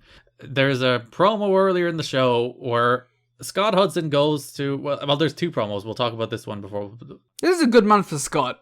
Yeah, Scott Hudson's on these shows a lot. Was there a Red Jarrett promo on NWA-TNA pay-per-view number 69 that we missed? There's so many of them. Raven. Oh, there was. Jarrett did a promo on that show. It's the same promo they do every week, which we will cover over and over again. So NWA-TNA pay-per-view number 69, before we go on to the next week's show, Jarrett did do a promo earlier in that show where he came out. He did his Hogan's Bad promo. He showed some German and Japanese magazines about the coverage of his attack on Hogan. He got mad at Mike Tenay. AJ showed up in the crowd. The crowd, like, legitimately, to be fair, the crowd really did care about AJ for a while. So, like, the crowd really did believe in him. They were chanting AJ. He felt like a star. It felt like, the pivot to AJ being a babyface is the thing where it's like, why wasn't this man a babyface the entire time? Yeah, there's definitely that point to it. I get what AJ says when he's like, he felt like he was just getting into his groove as a heel. But he really shouldn't have been that ever at this point. Yeah. That should have been a big deal.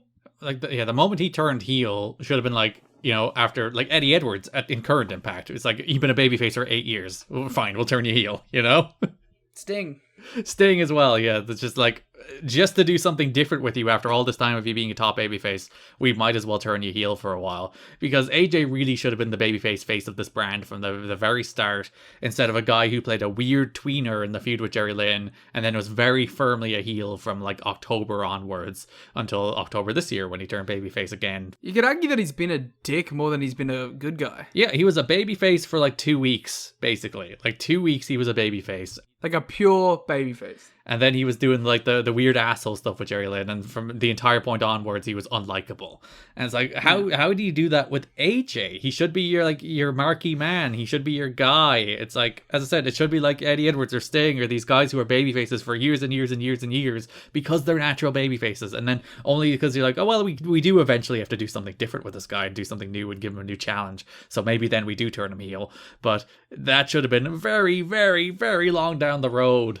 We do get the first instance, I think, of him calling Sting Stink in this promo. Stank. Because AJ, his mouth does not form the word sting very well, so he says the word stink quite a lot. Stinker. I do enjoy that. And then they did the usual. Raven comes out, Red Shirts come out, Just Styles comes out, Brawl, Abyss comes out, makes the save for them all, and beats up the Red Shirts, setting up the swerve later in the show somehow. But... And Jarrett said, called Sting Batman. He said, I'll see you later, Batman. I'm unfamiliar. He's the Batman. He's vengeance. He doesn't really do that voice. Sorry, it's more whispery now. He's the Batman. He's vengeance. Be more like broody and emo. I'm like, just kind of a little sad as opposed to angry. I'm just mad, like sad at the war. I don't want to be Bruce Wayne. I want to be Batman. Yeah. Swear to me. You're jumping between Batman. Yeah, multiple Batman. Batman. So yeah, that sets up the Jarrett Stingman event with the swerve for Abyss and the Lex Luger announcement to bring us to the next show, where we begin the reoccurring theme, where we get a Jarrett promo in his standard slot. The second, we have an opening match, and then Jarrett comes out to do his promo. And guess what, Liam? It's the same promo he did last week. But also, like, I hate this Bash at the Beach shit. I hate it so much. No one gives a fuck. And the rage I felt in my heart when it was the third show, I think, where they did the angle at the radio station, and Jimmy Hart was like, yeah, man, everyone in the wrestling world, this is the most talked about thing. And I was like, shut up! Shut up! It's not! It sucks! No one cares! That was a solid Jimmy Hart impression right there. Thanks. I let the emotion carry me. He gets a higher and higher pitch as the shows goes on as well. Like he starts like, oh, I'm Jimmy Hart. It's like, oh, now listen to me, Jeff Jarrett. I got a thing to say. It's a really high pitched Dixie. Everything is just degrees of Dixie, isn't it? Degrees of Dixie. That should be what we called the show. So Jarrett comes out. He demands that Don West replace Mike Tenay to do the interview instead, because he's mad at Mike Tenay. Because Mike Tenay is the true top babyface in this company. Has been from day one. Everybody's feud with Mike. Everybody likes Mike. Be like Mike. So he does the same old promo over and over again. He talks about how he took the TNA to Hulk Hogan, ran Hogan out of TNA, got injured, doesn't want to talk about Bash at the Beach.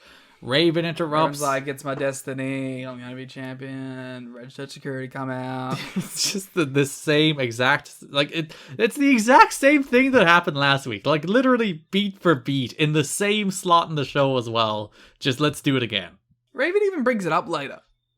He's like, I'll beat this redshirt guy, then I'll beat this redshirt guy, and we'll just keep doing the same thing over and over again forever. Then later in the show, Scott Hudson has mentioned he was trying to get an interview with Lex Luger, but he got an interview with Jeff Jarrett instead. To begin our show-running, month-running angle, really, that AJ Styles does not belong in the heavyweight division. Well, they already started this, I feel, like last month too, but they definitely fucking threw it up into overdrive here. I like that when AJ did his Mike Tenay interview, he pointed out the hypocrisy of that statement. He's like, A, I'm a Grand Slam champion. And then he's like, B, I beat Jeff Jarrett! For the title. Yeah.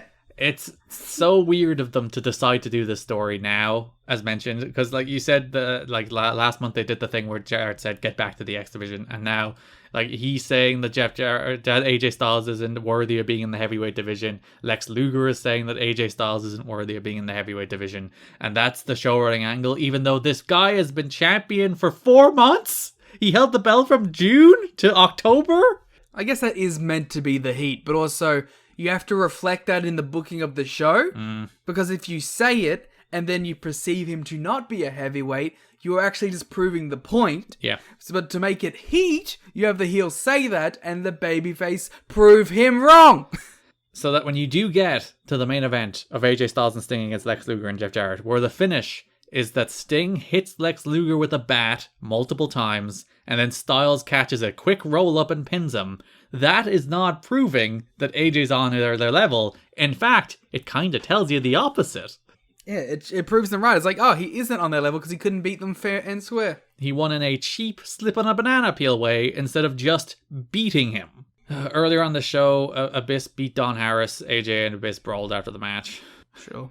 But I hate this story. Even Sting coming out and saying like, oh, I like Sting. Because like Sting choosing to team with AJ should be a moment. These two have like a long relationship going through the rest of TNA history, basically, going all the way to their Bound for Glory main event in 2009. And this is kind of the start of it. Please don't spoil 2009 for me. Just that story, doing that story now, after this dude has been the best thing about this company for so long, after this dude has been world champion for 4 months, you're going to go turn around and finally say this dude's not on our level, he's not ready to be in the main events in the heavyweight division, he's not on the Jeff Jarrett and Lex Luger level. It's just one of those dumbass TNA things. It's like, why are you doing this? Why are you telling us that your biggest star isn't worth being on the level of these old WCW stars? It just reinforces like the worst instincts. Like no one in AEW says Hangman Page isn't as good as frickin' Bryan Danielson. In fact, they had him beat him. What do you want? Like, that's exactly what it is. And it's a theme that will continue to come to pass throughout the rest of the history of the company. Yes, where all of a sudden these stars from elsewhere are bigger stars than AJ Styles and Samoa Joe and Christopher Daniels and Chris Sabin and Alex Shelley. We even saw it like in our brief run with the Hogan era, in which you can listen to on the Patreon. There you go. Where it was like Val Venus comes in and just wins, beats Christopher Daniels, who was like a title contender the month before. Yeah, he challenged for the world title 2 months in a row, and then the following baby he lost to Val Venus.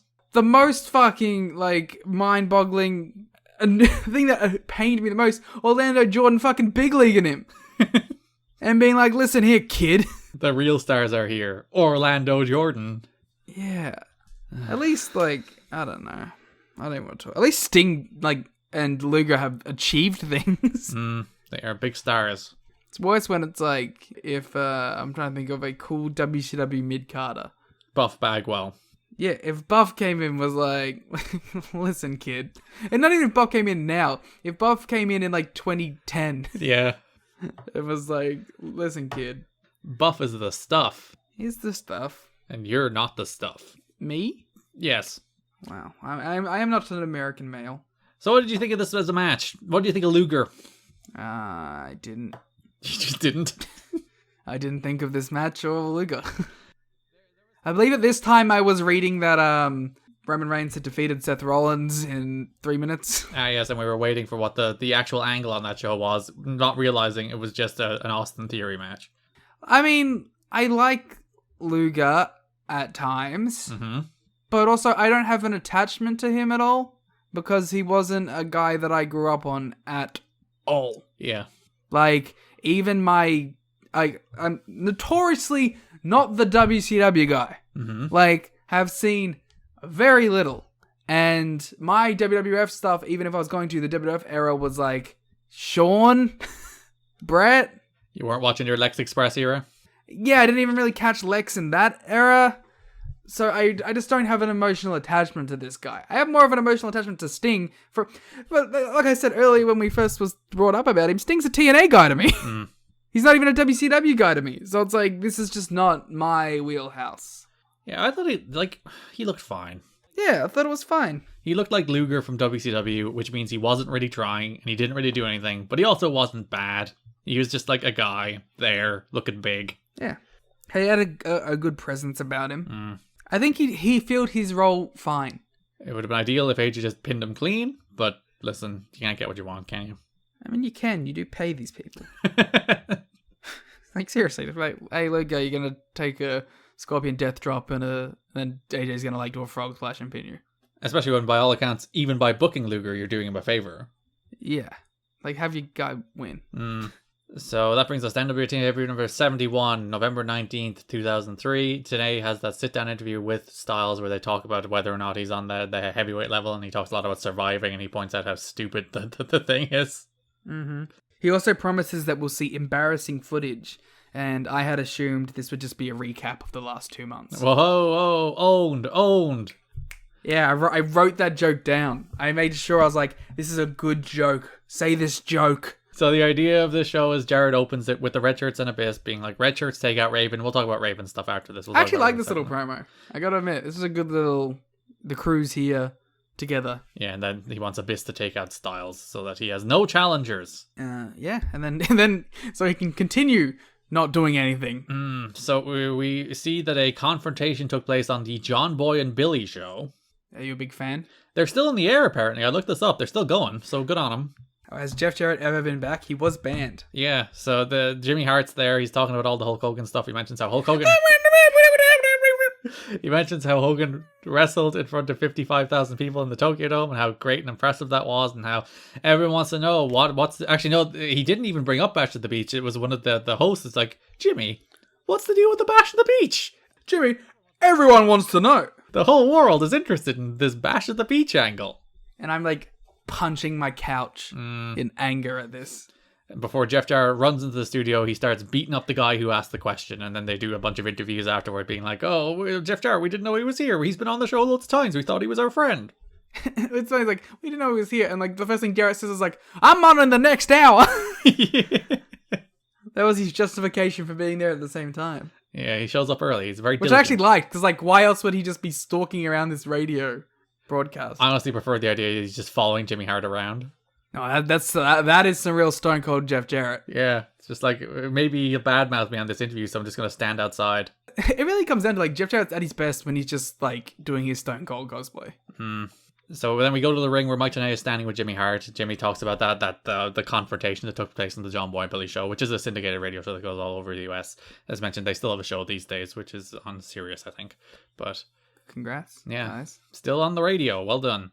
So yeah, Jimmy's like, oh, there could be potential lawsuits over this. We're going to have news about Hulk Hogan soon, maybe as early as next week.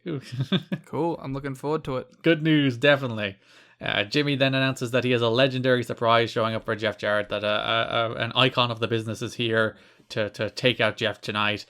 Is it Sting? No, Sting's not here anymore until December. Oh, it's time. So Jeff comes out, demands to know who Jimmy has as his big surprise. Jimmy says, I'm not telling you. During this promo, Jimmy Hart says that there was a kid who had a poster, and it was a really great poster, and he holds the poster up, and he's like, I'm going to bring this poster to Hulk Hogan. So I have two questions for you, Liam. Oh, he threw that out immediately after he went backstage. I was going to ask, do you think Hulk Hogan actually got that poster, and do you think he still has the poster? No, that went in the trash like the minute he went backstage. No, Linda actually took it from him in the divorce. Oh, there you go. I'm bringing the poster with me, Hulk. My prized possession! It was in a frame over his bed. I love nothing more than this poster this child made me. Yeah, he puts it in his poster room. And then our main event of that show, AJ Styles faces Abyss in the beginnings of one of the rivalries that will define TNA for like 2 years. Yeah, let's get to that cage match. Must be mentioned, Abyss had his Abyss theme for the first time this month. I think he had it for the first time when he came out for the Don Harris match. So he's Abyss now. He's fully Abyss. He had cool lights that was spinning like a black hole. Yeah. That was fun. The wettest he may have ever been at this point. Even I was like, listen, brother. You want to cool off on the wetness. Yeah. Fucking go stand under a lampshade for a bit. There was a cool hype package beforehand with this Are You Ready theme song. It's like, Are you ready? Boom, boom, boom. Hyping up this AJ and Abyss match. TNA says that AJ has never wrestled anybody like Abyss, even though he literally wrestled Lex Luger last week. There's this guy called Samoa Joe. Listen, has he wrestled Samoa Joe by... He's probably had wrestled Samoa Joe by October. I think he has. Probably not even like a notable thing. Let's find out. I wrote Soma Joe. Feels like that was probably a match that happened in PWG at that stage. Holy shit. Garrett, Yeah. how many times would you like to say that Samoa Joe has had a singles match with AJ Styles? I'm going to guess 85. You would be wrong! As it is actually 91 times. Oh, because I assumed he obviously would have worked in a bunch in TNA and a bunch on TNA house shows. TNA house shows and WWE house shows. Yeah, I was going to say, and then they had that feud in WWE where they would have worked the house shows for probably like 4 months straight, so they probably had a ton of matches. Garrett, the first ever Samoa Joe AJ Styles singles match. 2003. Oh, what month? November. Oh no, was it before or after this? The 29th. Mike today is right. He hadn't wrestled Samoa Joe yet. Wow. Because this is the 19th. He didn't have another singles match with Samoa Joe for 2 years. Not until the TNA ones? Not until PWG All-Star Weekend. Ah. And then Sacrifice 05. So it's not until they wrestled in TNA that they truly became rivals, Liam. Well, let's see if he wrestled him in a multi-man. Would you like to guess how many multi-mans they've been involved with? Far too many. 194. That's a lot of matches. You must really get to know someone at that point. Okay, he has in fact wrestled Samoa Joe in a 4-way. Mm-hmm. Oh, this is a fun 4-way. It is Jay Briscoe defeating AJ Styles, Chris Sabin, and Samoa Joe. Chris Sabin's in the match, so I like it. Yes, and you're notoriously down on the other 3. But Chris Sabin's there, so you know. That's a good match. So maybe we'll forgive Mike today because like Lex Luger, is he really on Abyss's level? But he hadn't wrestled Samoa Joe yet for another 10 days. So Hey Garrett, I found another famous 3-way involving AJ Styles and Samoa Joe. sure, AJ Styles. yeah. Samoa Joe. Bryan Danielson. Oh, that's no Christopher Daniels. Yeah, clearly. Step down. There's a 3-way on 2007 Impact where it's Styles, Sabin, and Joe, and that match actually rocks. These guys must... I wonder if they got sick of wrestling each other, if they're just cool with it. I imagine by the time they're in WWE, they're literally just like, play the hits coast. You know, they probably don't even care. Yeah. Sorry, I'm just scrolling through the history of multi-mans and Samoa Joe and AJ Styles. And a year after the Unbreakable 3-way, Ring of Honor ran one. Mm-hmm. With Samoa Joe, AJ Styles, Christopher Daniels, and Jimmy Yang. Yeah, that's the addition that really takes it to the next level. It's so funny. It's like, you could just do the match again at that point. But no, you have Jimmy Yang there. It's a whole new dynamic. Actually, TNA did that match again at Hardcore War. Yeah, that match rules. That's like the Forgotten Salsa Daniels Joe match. How many times have they done this 3-way? 5. They did Unbreakable. They did Hardcore. Hardcore War was a house show. It doesn't really count.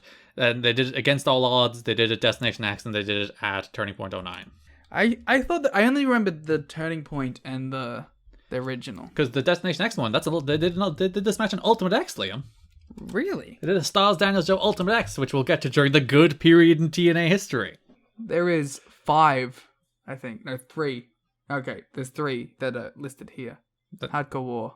IPW All or Nothing. Ran Joe defeating AJ Styles and Christopher Daniels for the TNA X Division title. Whoa. Well, he retained, but... And then, yeah, they did. And because Daniels was just Daniels in the last one, I guess. Yeah. Okay, makes sense. All right, we got TNA Impact number 254 can wait. So yeah, Styles and Abyss. It wasn't like a truly great match because their Lockdown 2005 main event is a truly great match. Yeah, that match is fantastic. You see the chemistry between these two here. It's like, oh, they've got it. Like there is a great match in these two. this also had a smoothness and a crispness that sets it apart from most TNA matches. And they got time as well, which I think is a big problem with a lot of the matches on these shows these days. Like, the majority of them go like 6 to 8 minutes. That's because they try and fit like 12 matches on a show. Yeah, when they're cramming so much on these shows that like even Sting and Jarrett went like 7, I think. Like, everything on these shows is quick and fast and in and out. Because they treat it like TV. Yeah, and nothing feels substantive, nothing feels like memorable. So that when you do get Styles and Abyss, who I think went like 15, they did get plenty of time. It's like, oh, it's an actual real like match. It's a real main event. Yeah, and there's some good stuff though.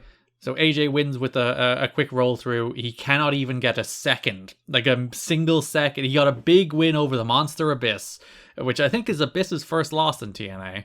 And immediately, actually no, I think he lost the cash in the first blood, so I guess it's his second. But he immediately gets beaten up by the red shirt security. Like, immediately after winning the match, the red shirts run out. That's what they do. They're the coolest.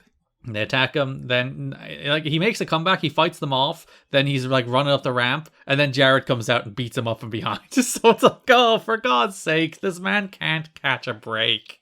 This ramp is not your place. Raven comes out brawling, the red shirts get the better of them before Jimmy Hart's big announcement is that the American Dream Dusty Rhodes is back. Yeah. The legendary American Dream. And he has a cool mustache. Yeah, daddy. So Dream clears house, Dream makes the save, Dream announces that next week he will face Jeff Jarrett one-on-one in a fans revenge match. Okay, we didn't have any like news stories about this.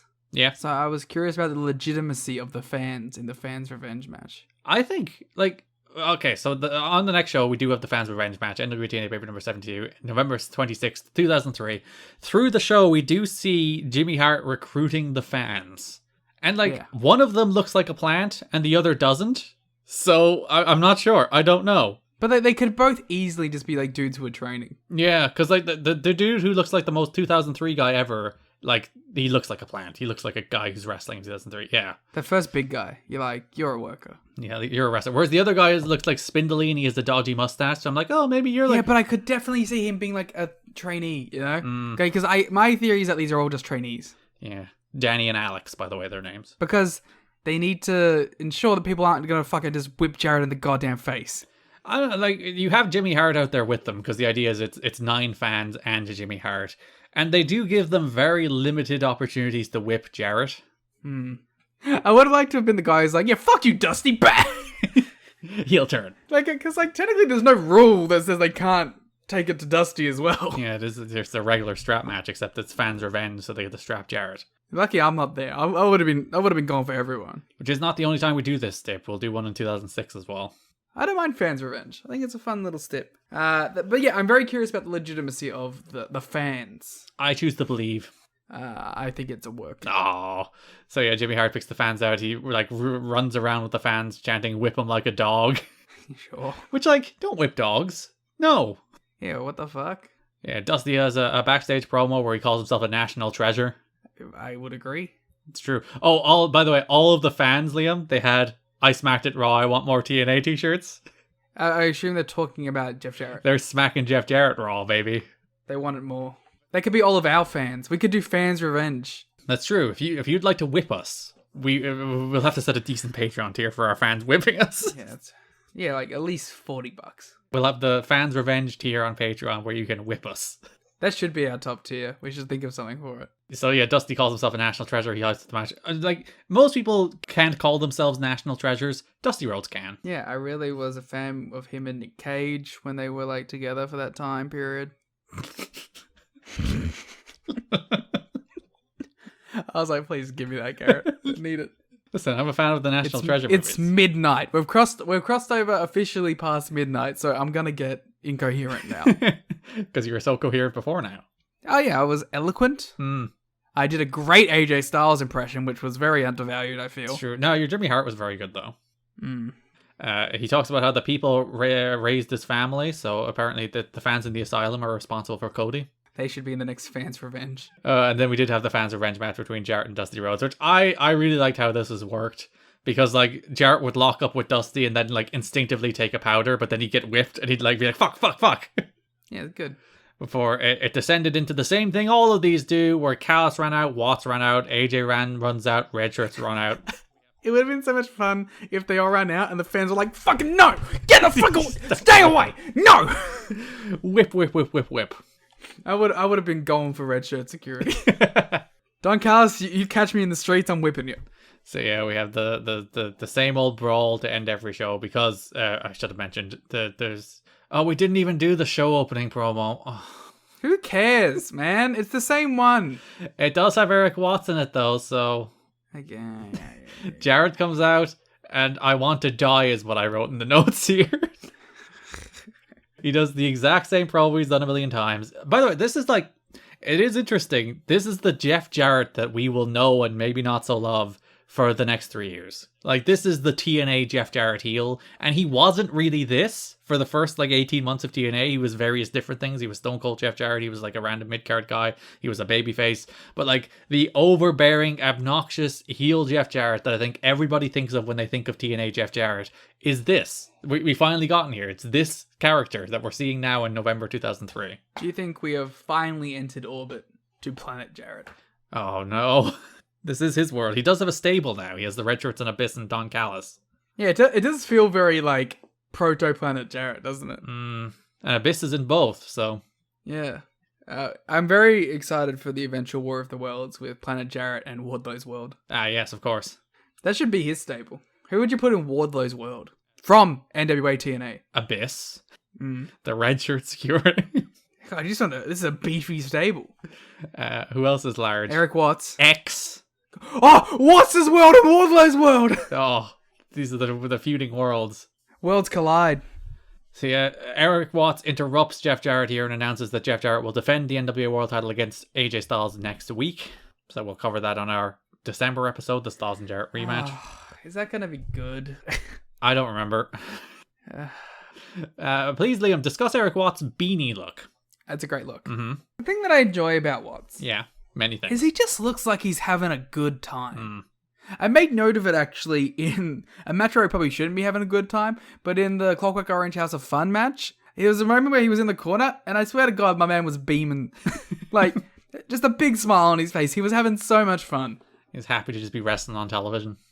Yeah, I can really relate to an Eric Watts. He is the working man's pro wrestler. I did like how in this promo he basically retconned everything that happened over the last 2 months. He's like, Rick Steiner? Yes. Me. Jim Duggan? Me. Sting? Me. And it's like, literally none of those were you. It was Jimmy Hart. Yeah, this had nothing to do with you. What are you talking about? It's almost like Watts' world is all about him. There was a line in this promo where Jeff Jarrett said, "You look DOA," and then Watts turned it around and said, "Well, you look DICK."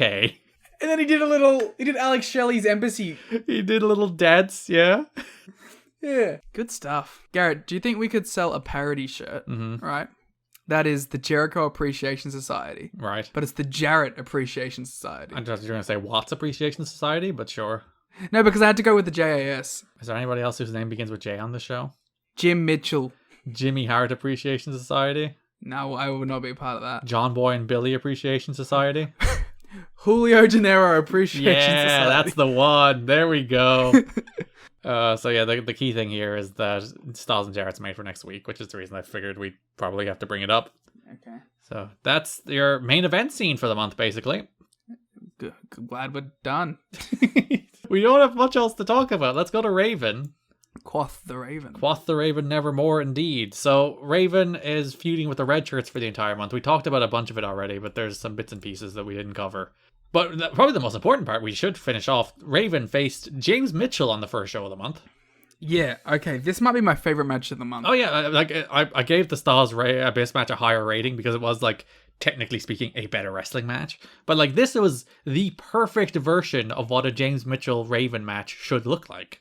Yeah, 100%. And the whole show-long story leading up to it with, Mitchell being like, "Oh, I gotta get the fuck out of here." That was actually, I believe, that was from the week before. Yeah, they did one of the things where they showed a quick promo from the week before, where after Raven announced that he'll be facing James Mitchell in a last man standing match, they cut to parking lot footage of James Mitchell trying to run away, and he's like, "Yo, Hudson, you know how to hotwire a car?" Which we found out Scott Hudson does not know how to hotwire a car. No, but I love that segment. And he's checking car doors to see are any of them open. As if how did you get here, man? He clearly got a lift. It's fine. So, and even without just those guys specifically, this whole show was built up to this too, because we open up with the Gathering versus Laz and Kid Cash, and Julio dressed up like Raven. I'm beginning to think that Julio Gennaro might be a little more committed to Raven than CM Punk is. I don't know. CM Punk is very lost without Raven as well. Yeah, so we had that match, which was the lead up to it, which we also got to see the natural evolution of the Kid Cash character. He's now a homophobe as well. On commentary, they were like, NWA-TNA have a sense of humor pairing Kid Cash and Laz. And like, it's literally that just because he's a homophobe? Is that what we're saying here? Yeah. Well, because like, Laz is supposed to be like, non-gendered too, so like it's a real gross bullshit. The outrageous Laz as well, by the way, Liam. He's not Laz, he's the outrageous Laz.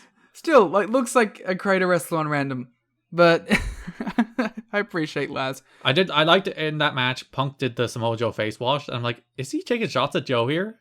No, he's taking shots at Nick Gage, obviously. That's true. By the way, the Gathering should not have taken that long to put away Kid Cash and Laz. That match went like 8 minutes. They should have won it in like 2. And the Gathering looked good as a team. I saw them the couple of times that we saw them this month. They were pretty good together. After that, we had the Raven promo where we get the Die, Mitchell, die! Yep. And he tells the Gathering to stay in the back. He doesn't want the Gathering's help again. I like the subtle Punk Raven stuff throughout the entire relationship. Like, Mitchell mentioning that he's being manipulated, Punk no-showing, and like Julio dressing up, but Punk's just himself. I just like the little things that they sprinkled out. Some rare, like, consistent storytelling throughout the months. Yeah, and even the touch here where like we've gone a month now of Raven being like, I don't want help from the Gathering anymore. We'll talk more about that story as we go through this month as well. But like Raven had the Die Mitchell Die painted on his chest, but so did Julio in the opening match. Yeah. So it's like there's the commitment to Raven even when Raven doesn't want anything to do with them anymore. Punk did not have Die Mitchell Die on his chest. No, he's not committed to Raven that much, even though he is. Yeah, so like it's just a fun little interesting stuff, and it's nice to see these little crumbs throughout. So that does bring us to the Raven and Mitchell last man standing match, which, as mentioned, perfect, absolutely perfect. Yeah. I really enjoyed this a lot. Mitchell was really good here. Because like James Mitchell did train to be a wrestler. He did wrestle a little, even though Mike Tenay lied. He's like, this is the first James Mitchell match. It's like, no, he trained and he did like some few bits and bobs before he did pivot into being a manager. And most managers do the same pro wrestling training that pro wrestlers do. Yeah, so he did take a couple bumps, and everything he did looked good. And I love the story of the match where Raven just beat his ass. He bled like absolute crazy. One of the few times that blood still felt meaningful in this company. Yeah, because everybody bleeds in TNA. Like Sandman bleeds before every single match. The 6-man tag was the most egregious. I was like, I don't care about anyone bleeding here except Eric Watts because I think he might die. You don't trust him to bleed? No, did you see how much he was bleeding? Yeah. He's committed to the Clockwork Orange match, Liam. Dude, it was bad. It was like, not only because you get like these levels of blood where it's like, Joe Legend had good blood in that, where it was like, got all over his forehead and like looked good. Watts, it looked like blood had exploded in his face. Because it was watery and it was like a Jackson Pollock painting just thrown on his face. It was real. I was concerned. Clearly, Watts a great bleeder. Oh, and it was selling it great too, because that was when they were handcuffed to each other on the outside, and like I forget who was he handcuffed to? One of the red shirts. I think it was Kevin Northcutt, or was it Ryan Wilson? Northcutt was trying to get in the ring, but because Watts had bled out, he was so heavy and he couldn't get out to go help his friends. But yeah, I love the way that they turned this, where the Gathering show up at ringside, which is what slightly distracts Raven and allows Mitchell to hit a low blow and gain control for a little bit.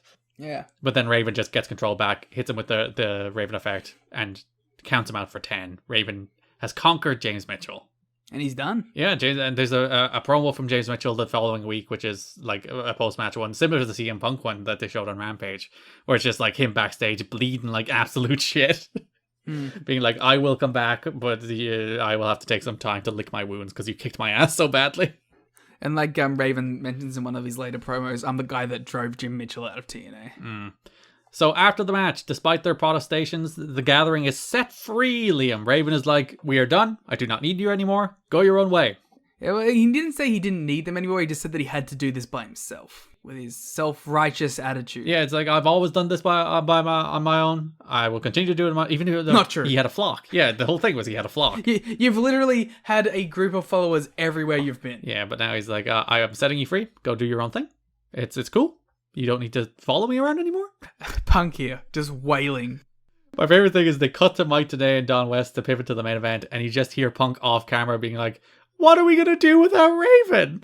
What about Raven? What about Raven indeed, Punk? So yes, the Gathering are like lost puppies without their leader. Fun stuff. Raven and Jim Mitchell received a lot of praise from the wrestlers for their match last week. Obviously, Raven was getting deserved credit for carrying a non-wrestler to a good match. Meanwhile, Mitchell was praised for being a non-wrestler who held his own, and friends were especially impressed with what he did because they're aware of his back problems he struggles with. The cane Mitchell brings on television isn't just a gimmick. He uses it off camera to get around. So Mitchell, despite having back problems, despite needing the cane to get around comfortably, did a hell of a job in that match. Yeah. Devil bleeds red. So, following week, Raven comes out to try and get his hands on Jarrett, as mentioned. He tries to get a promo, but then the Red Shirts attack Jarrett. So, later in the show, it's a match made. Raven and a partner faces the Red Shirt security in a tag team match. We then go backstage where the Gathering are talking to Raven, who's lying bloody on the floor, as he tends to do in these shows. And the Gathering are like, "We don't care if it's Punk or Julio. We'll support either way. Just once you choose one of us to be your partner, that's cool." I like that Raven's just like, he's just on the ground. He's like, these fucking idiots. I told them I'm not going to be helping them. Like, fuck off, man. These people won't leave poor Raven alone. I relate to Raven here because it was a lot like when I was a kid and my cousins would come to my house and I'm like, I just want you to fuck off. I don't want you to be here at all. Why are you still here? Please go. Do you think CM Punk also would break all of Raven's action figures and play with his Yu-Gi-Oh cards and ruin their quality? Oh, you poor soul. Do you think they would get on his games and delete his save files? That's why the Raven Punk feuds happened. You deleted my freaking what game did 2000 what year is this? 2003 November 2003 Hot Games. Well, I was talking about the year in which your cousins ruined your life, but sure. Oh, I don't know, from 2005 to 2015. What was the big game that Liam loved in that period? Devil May Cry. Deleting Liam's Devil May Cry save files so he can't play all the post-game stuff. He just has to start again. Deleting, you know what happened? Alright, this is what I imagine started the whole Punk-Raven feud. Mm-hmm. Punk came over to Ravens, right? Raven's like, alright, I'm gonna go head out, grab some food, see you in a minute. Came back, Punk was playing WWE SmackDown, Here Comes the Pain. Right. And Raven's like, I don't recognize these creator wrestlers. And he's like, oh yeah, I just made my own. I just deleted over some of the ones you had. And then that's when Raven knew, I'm coming for this kid. He deleted the Raven cause to add in CM Punk cause. The modded Raven inserts that you had to hack in. So you could get Raven in the game. Yeah, the Raven and the Vampiro cores that were in there. I wonder was Raven in Here Comes the Pain. I can find out for you if it's right here on my screen. Damn it, why would it have the roster? Was Here Comes the Pain 2002 or 2003? It was 2003, right? 2003. That's because I'm on the Hot Games of 2003 page. It does not look like Raven was on this roster. Unless he's in Legends. Is he in Legends? He is a legend. Is he in NPCs? Is he in Divas? He's definitely in Divas. This is a Divas match. Yeah, there's no Raven. Yeah, because he left in January, so it's probably right in the edge of whether or not he's Rodney Mack made it. It's a Mac Militant. Coming to get it all. Let me see who's the funniest person that's in this game. No one. Well, Ultimo Dragon. Oh, cool. Plus he has the Ricky Steamboat music. Yeah. Well, it's the Ultimo Dragon music, but it became Ricky Steamboat's music. What have we got? George Steele. We got TNA legend Roddy Piper in here. Mm-hmm. That's about it. Man, maybe this game sucks. I'm going to take a hard Here Comes the Pain stance. There you go. It's only the one people like. Yeah. I'm going to be like you with wrestling. just be against the things people like it, so I'm going to shit on it. Hey, I'm not a contrarian. I'm just right. Sounds like a contrarian. So Raven comes out, he's about to wrestle the Red Shirts, and he's like, I need somebody as sadistic, as crazy as I am. And you just see Punk and Julio standing in the background being like, he's going to pick me? He's going to pick me? Is it going to be me? they keep pointing to each other too, like. Because they're fine if it's either of them, Liam. They just want to help Raven. They're pal. What if he was like, Alexis Luger? Hardcore country. She comes out as Vicky James. So Raven announces that he will be teaming with the Sandman. He's like, and here's Sandman. And the Gathering are all sad. Raven and the Sandman face the Red Shirts. Red Shirts win after Joey Legend returns. Should have picked Punk. He should have picked Punk. Or Julio. Julio would have been there at ringside if he picked Punk, so Julio could have stopped Legend from interfering. There you go. That's why you gotta trust the gathering. So yeah, Legend returns, join the Red Shirt security to cost Raven and Sandman the match. To set up the following week, a 6-man tag team Clockwork Orange House of Fun match as Raven, Sandman, and Watts faced Northcutt, Wilson, and Legend. I liked this match and didn't care about this match at the same time. I said, hope Liam gives this tons of stars like he did Punk MJF, because we all love formless, aimless, heatless brawlings with now, apparently, once there's some blood. Hey, remember when you were like 2 minutes ago that you're like, oh, I'm not a contrarian? That is the exact note that I wrote in my notes. Someone was feeling sassy at the time. I was nothing if not petty. So hey Liam, you like this You match? just hate it when people like things, huh? The best part of this match was the red... actually, it was Watts bleeding out on the outside. Mm-hmm. But highlight here, Red Shirt's literally doing a shield bomb. Yeah, damn right. They're the better Shield.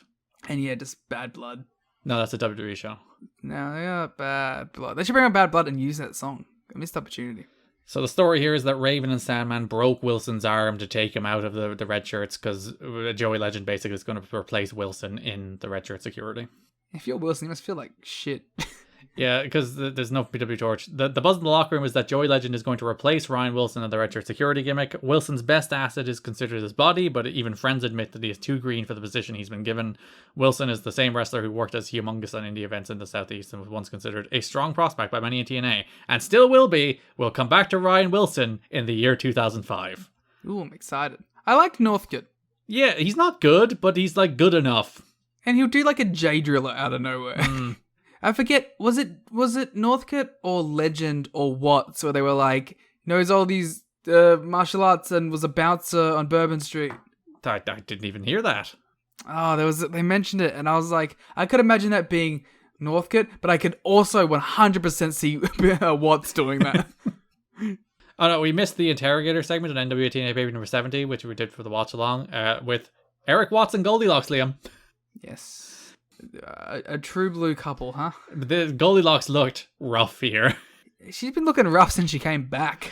The whole thing is that she's like side-eyeing everything Eric Watts says, but they're still like lovey-dovey.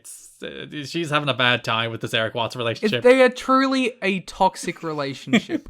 But also like one where I can't imagine them without each other at the same time. Mm-hmm. Like, they're both terrible for each other, but they're meant for each other.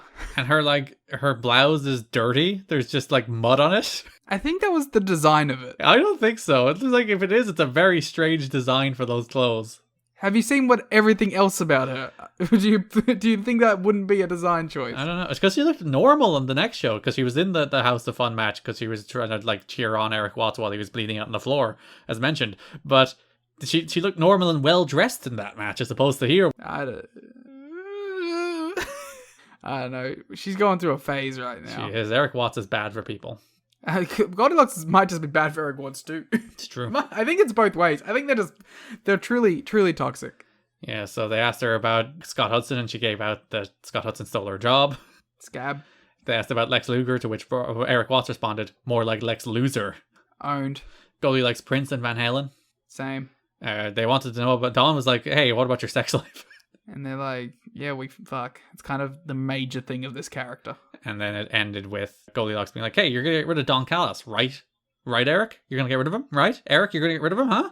It's like, going to get me my job back, right? And I know for PW George, Eric Watts and Goldilocks are a couple on TV, but are not dating in real life. The sheet's wrong again. Don't believe it for a second.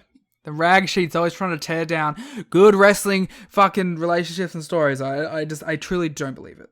So, NWA-TNA Baby number 71, Kevin Northcutt challenges Raven to a match. Later in the show, Raven shows up on the announce desk where his head is covered in a bandage, but the blood is still just trickling out under the bandage. This is one of the most disgusting pro wrestling things I have ever seen. Because he bleeds more and more the longer he talks. It's gross. This is True Blood. TNA's the blood promotion, nowhere else. True Blood? It's True Blood? Yeah, damn right. Wish we were watching True Blood.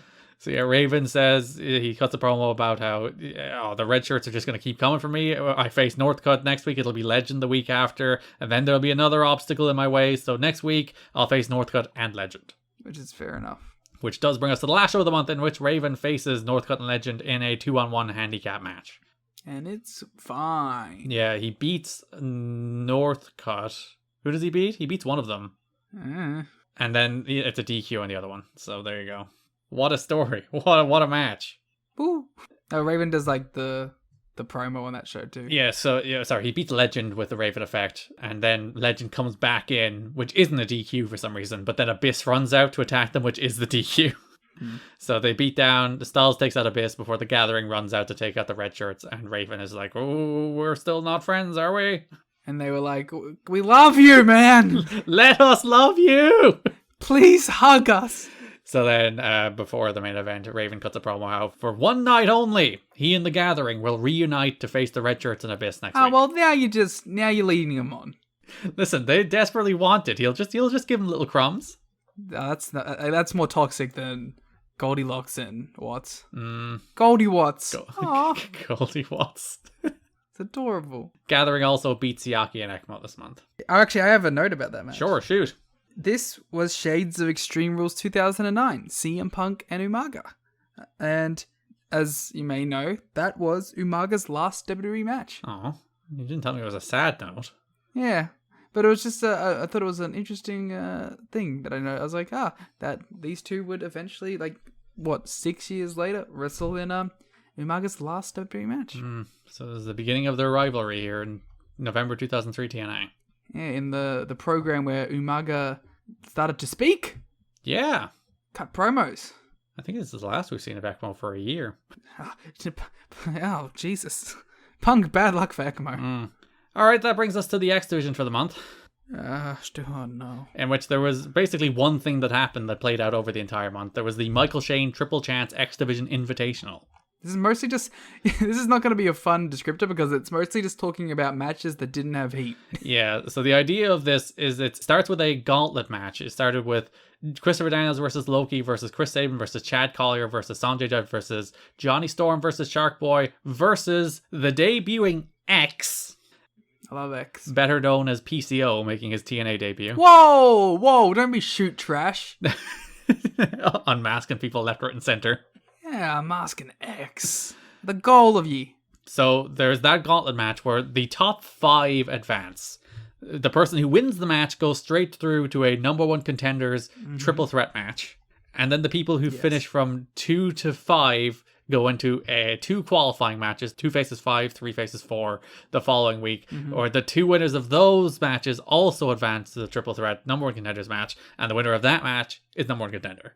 Sure. So this plays out over the entire month. NWA-TNA pay-per-view number 69, November 5th. We have the gauntlet match in which all those men face off. It is won by the debuting X. Okay, do you want to do the X talk now? I feel sorry for X. Because I think if he debuted in a month where the crowd wasn't stone cold, this would have gotten over huge.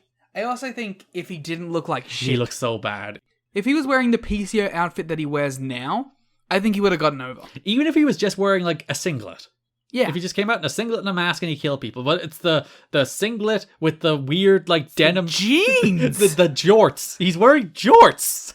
The jorts with a tribal tattoo print on the back. It's so bad. I'm like, why did no one say, hey, we'll send you out there to look good instead of sending you out there to look like this? Was he doing X on the indies? I don't think so. X was a TNA thing. That's the stupidest shit I've ever heard. Because the whole idea here is that the X Division is not about weight limits, it's about no limits. This is the first real time that they put a heavyweight guy in there, until they do it with Samoa Joe later in 2005, where they do it well. Until they do it with David Young, thank you. Hey, David Young challenged for the X Division title on the 3rd show, I'll have you know. Yeah, there you go. Point proven. He faced AJ, but David Young is tiny. I do. He's not tiny, he's thick. But he's short. Yeah, but he's weight. It's weight, not height limits, is it? But PCO is the first guy that they're like, oh, this is the big heavyweight guy coming in, dominating, powerbombing, pile driving everybody. And again, if this was a month where the crowd just wasn't dead as it could possibly be, I think it would have gotten over. Because he looked good.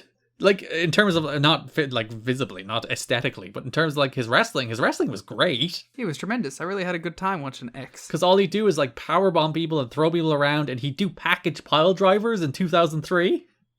So X won the match. He beat Chris Sabin with a package pile driver onto a chair. And then Daniels, Loki, Sabin, and Collier were the 4 who advanced into the qualifiers the following week. I know Dutch Mantel blew a gasket at the TNA show Wednesday night. He took the wrestlers who competed in the X Division Battle Royal to task for going over their time limit. After threatening to fine the wrestlers, Dutch followed up by screaming, "You guys need to learn when to go home." How about you go home, Dutch? Yeah, you've ruined this company, Dutch. Should call you Butch. Put you on SmackDown. Butch Mantel. Butch. Teaming with Ridge Holland and Sheamus. Honestly, if he was Butch Mantel, I'd be into it. The son of Dutch. Butch is here. Yeah.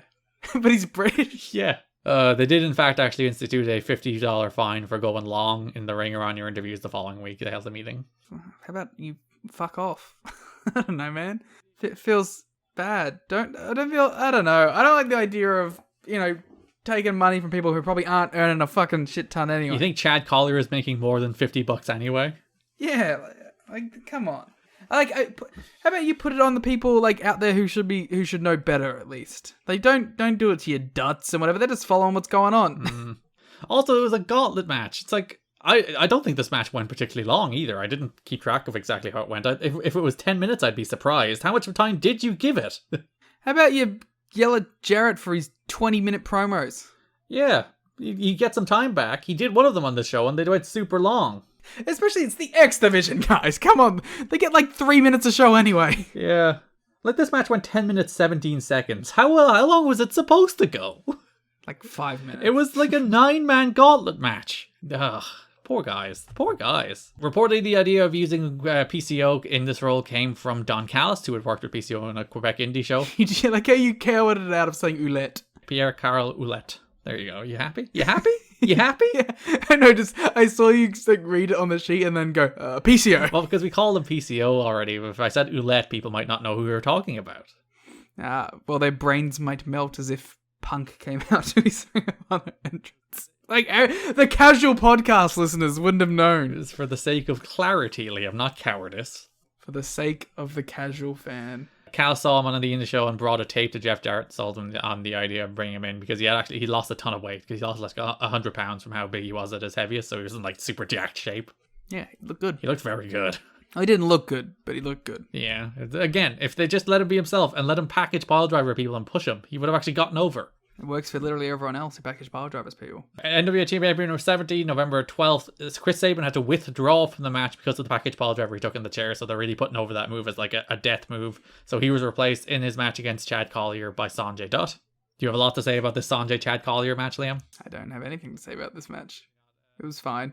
I like Sanjay's story in this whole run, but that's about it. Well, I guess I have a broader thought about the whole triple chance that I could talk about. You want to say it's bad? I mean, sure, but I get the idea. The idea is that it's a heel champion who's trying to get out of wrestling. He's like, I'm gonna make this super convoluted series of matches so that I don't have to wrestle anyone. Yeah, so that Michael Shane can take a few weeks off. He's not even on the first 2 shows of the month. And it makes a lot more sense too with the X Division champ who normally defends his title like 3 times a month anyway. Yeah. So he's like, how do I get out of defending my title? I'm going to make this big convoluted rule set for my next challenger. So yeah, we do have those 2 matches on pay-per-view number 70 on November 12th. We do have Sanjay against Chad Collier, and we do have Daniels against Loki. Daniels and Loki contributes toward Triple X exploding. Yeah. No one cares about it. Nobody cares. It's so strange. It feels like Triple X was in a different company, how little people care about. It basically was, to be fair. Yeah, so Daniels beat Loki. Then after the match, they had a handshake. Loki walked up the ramp. X showed up. He destroyed Daniels, but Loki didn't help him. Yeah, what the fuck, Loki? And then the other match, Sanjay beat Chad Collier, but same thing happened. Sanjay was walking up the ramp. X jumped up from behind, dropped him on the stage. X kind of rules. Yeah, he's killing people. Shame he looks terrible. That is the big problem. And then NWA-TNA number 71, November 19th, Sanjay Dutt defeated Christopher Daniels and X. So the guy who wasn't even meant to be in it actually ended up winning it, becoming number 1 contender for the X Division Championship. And they pinned X here, which was unusual. Yeah, well, I guess at this point, they're like, we're giving up on the X thing. Yeah, we didn't even mention it, but my favorite thing about this entire tournament was the PowerPoint graphics explaining the rules. That was pretty fun. It was like just a flat out PowerPoint display that you've seen a million times in every PowerPoint demonstration you've ever sat through, with the bullet points popping in with the animations and all the fonts. It was a PowerPoint display, and I kind of love it. I love you, JB. Very impressed by X being a base for all this really modern indie work. Because like he's not you know he's a guy who can do the crazy shit, but I don't think you expect him to be like, oh hey Sanjay, do your double tilt-a-whirl through me and I'll be able to do it fine. Yeah. In the finals, my favorite part of the entire triple threat, which was good work-wise, but the crowd didn't give a shit and they were killing each other for it. Was Franchise with his little phone. But that confused me so much. It's like, because he was standing in the crowd with Tracy and they were taking what appeared to be a selfie. Yeah. I was like, did Flones have like front-facing cameras back in 2003? Well, it was a little flip one, so I assume it did. But it was also like really tiny. It was so small. Where's Franchise getting his fancy freaking front-facing camera phones back in 2003? I don't know. I mean, the Franchise has his ways, I assume. And I believe that's the world's first selfie, Liam. Unfortunately, we have to give that to WCW, Sonny Ono. Ah. But it's the very first TNA selfie. Oh, I like that he makes increasingly cackly faces as he's looking at his phone camera. He's like, regular pose and then doing like the Franchise laugh. Yeah. Yeah, I think I'll give a little spoiler for the upcoming TNA draft. Mm-hmm. I'll tell you right now, Franchise is a highly touted pick in the Liam camp. Which means I'm going to take him from you just out of spite. Oh, what if I'm working you, huh? What if I want you to take Franchise so I can get the first real pick? Ha! Mind games have already begun! Because yes, just like 2002, when we finish December, we will do a draft of all of TNA 2003 and put together a show like we did for Patreon. I have in 2002. notes. Liam has been preparing for this, apparently. I have matches that I want to main event with. Mm. I have some cards that I want to aim for. So Liam is ready for this. Yeah, I took the loss last time hard. Because he booked a meme sex card and got his ass kicked. Yeah, so now I'm booking a real card. It must be noted, I think this is the first time the BME was given its name. I thought they did that throughout the tournament, but I might have been wrong. Because he did 3 BMEs to X in the finals. And Mike Tenay said, that's what he calls that. He calls it the best moonsault ever. You know what's funny? I love the BME, obviously. Mm-hmm. I think I love his Arabian moonsault more. Right. So I don't even think it's his best moonsault ever. It is a very good moonsault, though. The one that he hit on X in this match was fantastic. Yeah, he hit 3 of them. No, I mean like the Arabian. Oh, right. I really loved it. Like, because he kind of waited for him, but he hit it so clean. And yeah, the crowd was like, whoa. It's so sad. I turned up the volume because I thought my volume was low. Again, I really think X would have gotten over a period where the crowd wasn't like catatonic. Yeah, well, he got over 2 decades later. Yeah, you just gotta wait for his Jonah match at Sacrifice 2022, where he had a kick-ass match and the crowd went nuts for it. Hey, remember him and Gunther? No. Yeah. Gunther. Remember when Gunther and Butch had that big NXT match? Gunther and Butch. It's a real banner start to the year for them. I can't wait to see what Ilya's new name is. Oh, A-Kid definitely getting a new name. But yeah, there's not a hope he might be fine in NXT, but if he ever makes the main roster, there's not a hope in hell that man has been called A-Kid on the main roster. Or they actually make him a child. Vince is like, why do we have a kid? Actually, he was one of the names announced for the DLC. And my favorite thing about it was someone's like, what the fuck is an A-Kid? And I was like, well, these fake fans. So NWA-TNA Baby number 72, Chris Sabin got his revenge on X. They faced 1-on-1 after X took Chris Sabin out of the Triple Chance Invitational. By the way, it's not a triple chance, because like, if you lose at the start, you're out. You don't get 3 chances. You know who did get a triple chance, though? Sanjay motherfucking Dutt, and he won it. It's true. He got a double chance, though. No, because he lost, and then that was his first chance. And then he won the thing, and that was his second chance. And then he won the X Division 3-way, and that was his third chance. Fine. But yeah, Sanjay pinned X. I don't think we actually mentioned that. Good point. Sanjay pinned X to become number 1 contender. If Sanjay had have lost that, it would have made sense. But the fact that he did win it actually gave it credibility. So Chris Sabin faces X, which is most notable for the bump PCO takes on the ramp in this match. It's the classic PCO bump. I think it's more than the classic PCO bump. I don't know. I feel like I've seen him do this a billion times now. Because he takes Chris Sabin, he slams him on the ramp, then he climbs to the top rope and jumps senton off the top onto the ramp, lands. Thankfully, Chris Sabin moves because he would have died if he actually hit it. He has hit that to people before, right? I don't know, because he does it on the apron now, which looks relatively safe by all things considered. I don't know, man. That apron one looks so scary. Didn't he get real fucked up on his PWG debut? I don't remember. I feel like he did that and he got real messed up doing it. But yeah, this bump off the top, senton onto the ramp. A guy who's as big as PCO. Like, the man must have the strongest back in the history of backs. He must just be like all muscle, right? That's the only way you can take that. Yeah, so Chris Sabin throws him in the ring and pins him. So X is firmly done. I want to touch PCO's back. Not in a weird way. I mean, Maybe in a weird way. a little bit of a weird. I gotta feel what it feels like. It has to feel like a horse. Purely scientifically, you'd like to touch PCO's back. Yeah, like I grew up on a horse farm, and you would pat them, and like especially their legs, they like it's like a brick wall of muscle, and I imagine it has to be the same thing. Because that's the only way you can take that sort of impact for the decades he's been taking that sort of impact. Well, he didn't wrestle for a while, so that helps. Yeah. Then he had the Gunther match, brought him back to prominence. Well, I suppose we should give credit to the Southern Indies, because then they like really fire him up. I don't remember the PCO indie narrative. I remember this because that was the discourse of the day.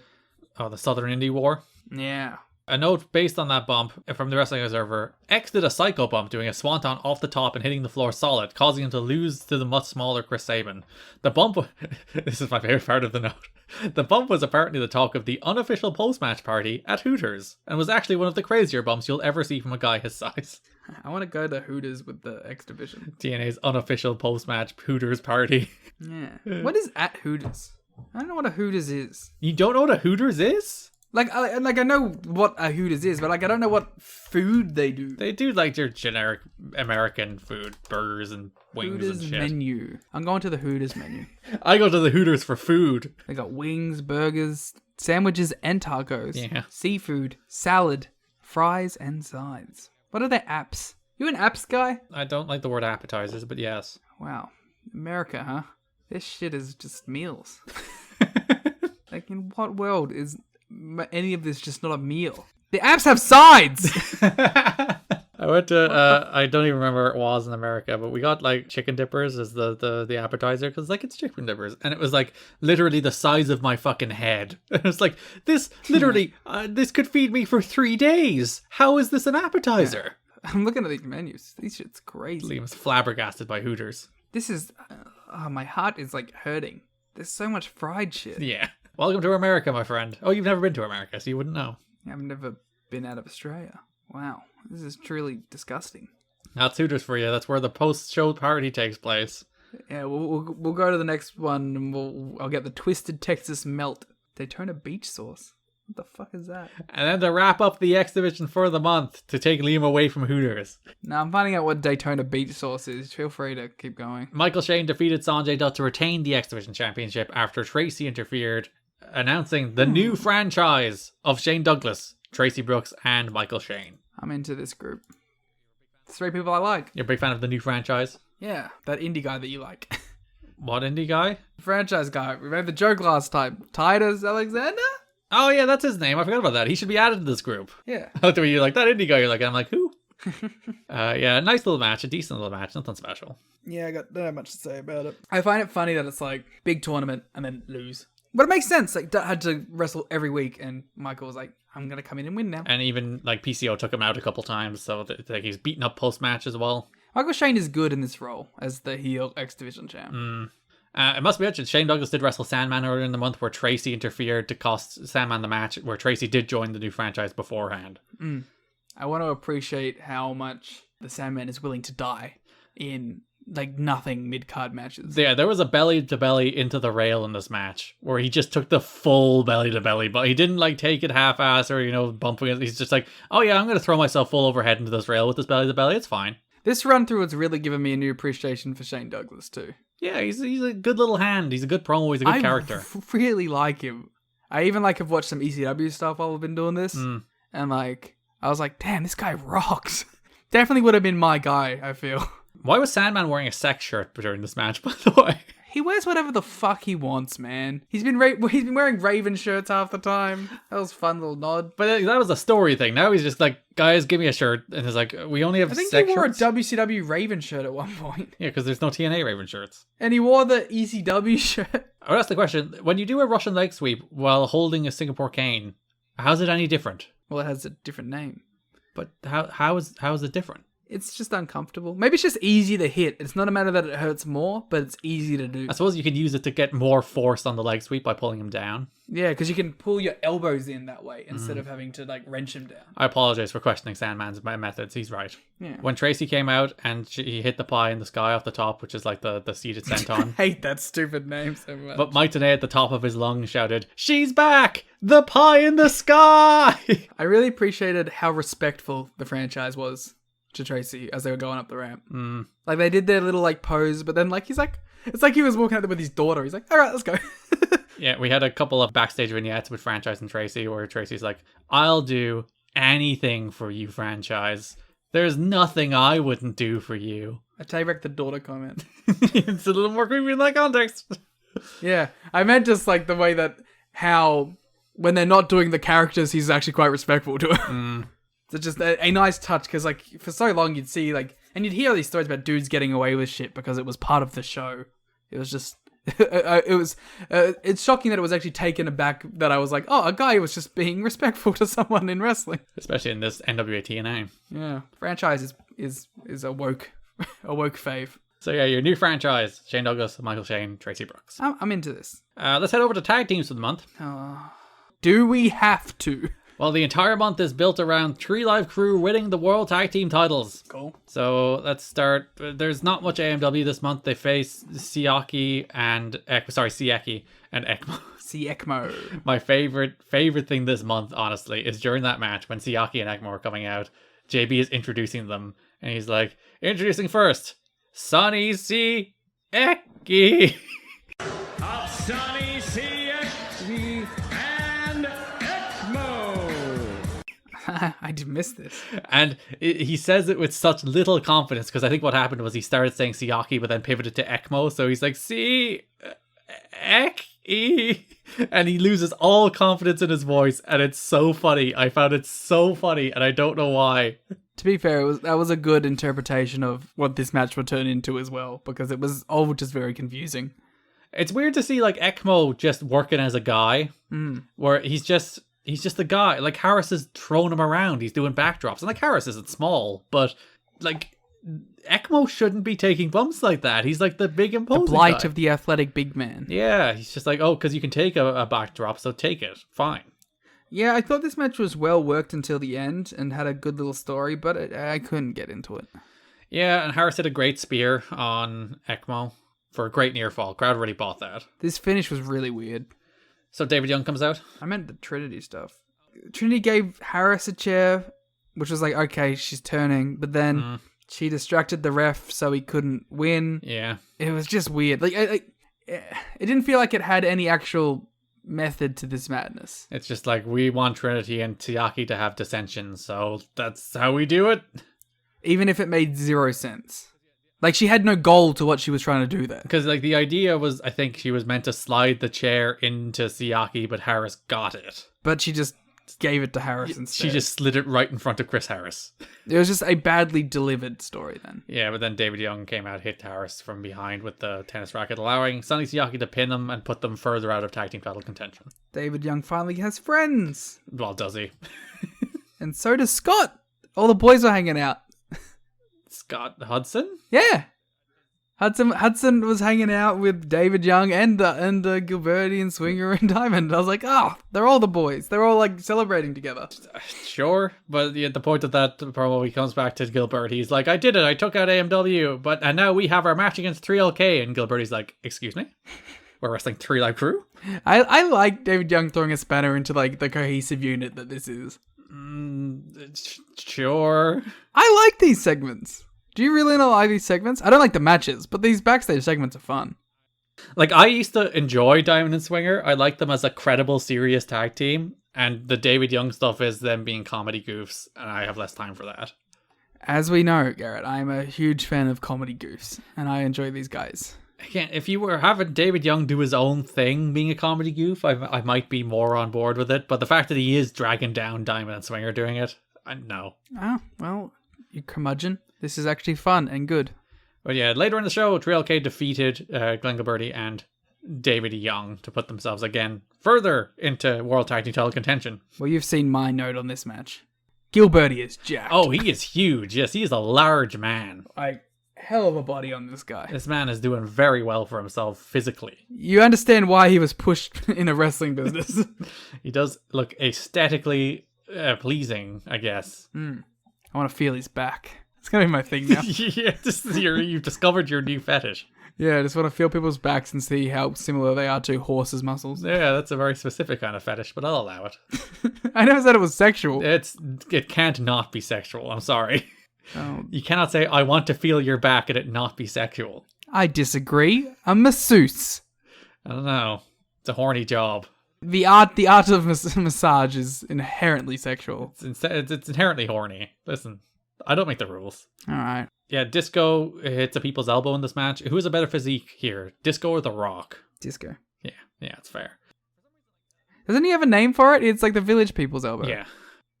I learned that from Days of Thunder. He does the YMCA thing before he hits it. Yeah. Which I don't think he did here. The only reason I know that is because of Days of Thunder. Yeah, I don't think he did it here, but he did used to do it that way. That's fun.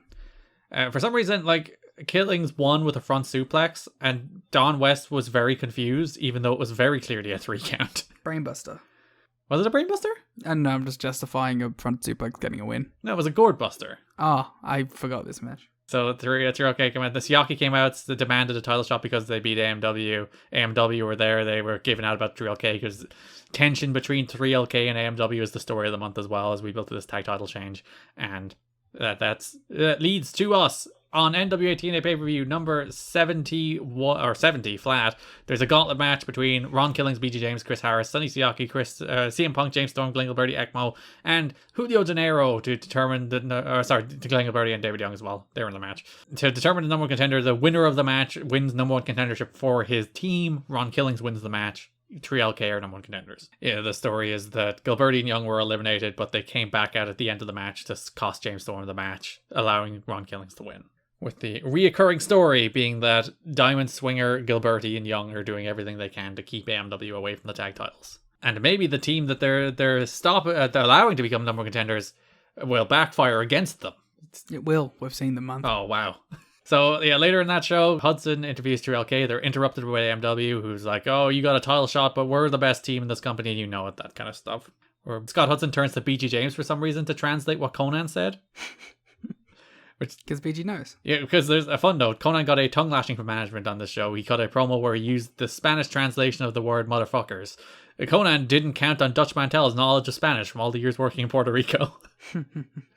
So Conan's just been slipping curse words in all along, and suddenly Dutch is here. It's like, wait a minute. He got away with it for so long. I wonder how many times he did this and then no one noticed. Us ignorant people who don't speak Spanish as well didn't notice either. NWA-TNA pay-per-view number 71, we had the title match between 3LK and Diamond and Swinger, but earlier in the show, David Young runs up while they're doing an interview being like, hey, I got myself a match against Chris Sabin. Wow. Glenn Gilberti's like, what do you mean you're wrestling Chris Sabin? He's like, I can do tag teams, I can do X Division, I can do it all. And they're like, no you can't. He wants Disco to manage him in that match against Chris Sabin. See, I liked it. It was fun. So we do get that match, Chris Sabin versus David Young. Sabin beats him in like 2 seconds. Great match. Perfect. Perfect match. Pins him immediately. I think I went 3 stars on it. Just because it immediately ended. I mean, it was perfect. It was literally perfect. The only downside, they restarted it and had a longer match. A slightly worse match, yes. Which, of course, Chris Sabin also won. Which I'm sure you were happy to see. I liked it in that backstage promo when David Young ran in. Simon Diamond was just shouting, he's killing our heat! Simon Diamond was pretty funny in that. And then Kid Cash ran through. Oh, good. We'll talk about Cash and his weird story with Don Harris in a minute. Your favorite. How dare they feel like they should be friends, not enemies. I'm just saying. I feel like you should be friends. Hey, leave me alone. Oh, that could be your trios. So Diamond and Swinger versus BG and Truth went to a no contest after Truth hit Swinger with a German suplex and both sets of shoulders were counted down. So that means the World Tag Team titles were for some reason held up. Yeah, that was a weird one. I don't know. Like, what? Just shouldn't it be a draw and then go back to the champs? Yeah. Or, well, to be fair, we have precedent for this if you remember, because there was the match where Styles and Lynn lost the belts in a similar way, where there's a double finish and the belts were held up. So like they've done this before, so it's not like this is without precedent. I don't mind it if it has precedent set, at least. It's just a weird choice for me, because the next week they do the 6-man tag. They do Trio K against Diamond Swinger and Gilberti, and Trio K win to win the tag belts. So why did you vacate the belts? They were literally killing their heat. Yeah. It's actually funny, the Wikipedia page, it doesn't list the vacation. So the Wikipedia's wrong. Get in there and edit. Yeah, I should tell them. It's like, no, the titles were vacated, and then 3LK won them in the 6-man tag. Oh, then we can get credited. Oh, yeah, you've got to be kidding me as the source of that. Oh, we'll have to wait till the podcast goes up. Very good. But very weird choice that they went for vacating the belts here, and then the next week 3LK do defeat Diamond Swinger and Gilberti to become the new NWA World Tag Team. It kills the pop of having them win the titles. Yeah, it's just because they didn't beat the champs. The champs just were stripped of the belts for no reason. Weird. Yeah, so then following week, NWA-TNA pay-per-view number 72, November 26th, 3LK do defeat Diamond Swing and Gilberti to become your new NWA World Tag Team Champions after AMW were on commentary for the match. David Young tried to interfere. They stopped him from interfering. They speared Gilberti on the outside. Then 3LK won the match, won the belts. AMW handed them the belts. And after weeks and weeks of dissension, there is mutual respect between AMW and the Tree Life Crew. Until they have to feud, I guess. Yep. 3 Live Crew are your new tag team champions, which would have felt cool when they were a really hot, cool, fun stable like 2 months ago, but now they're like stone cold and I don't care. Yeah, but to be fair, it's not just them, it's the whole company. It's true. Everything is just extremely cold. All right. I think the only thing we really have left is Kid Cash and Don Harris. Ending on a high.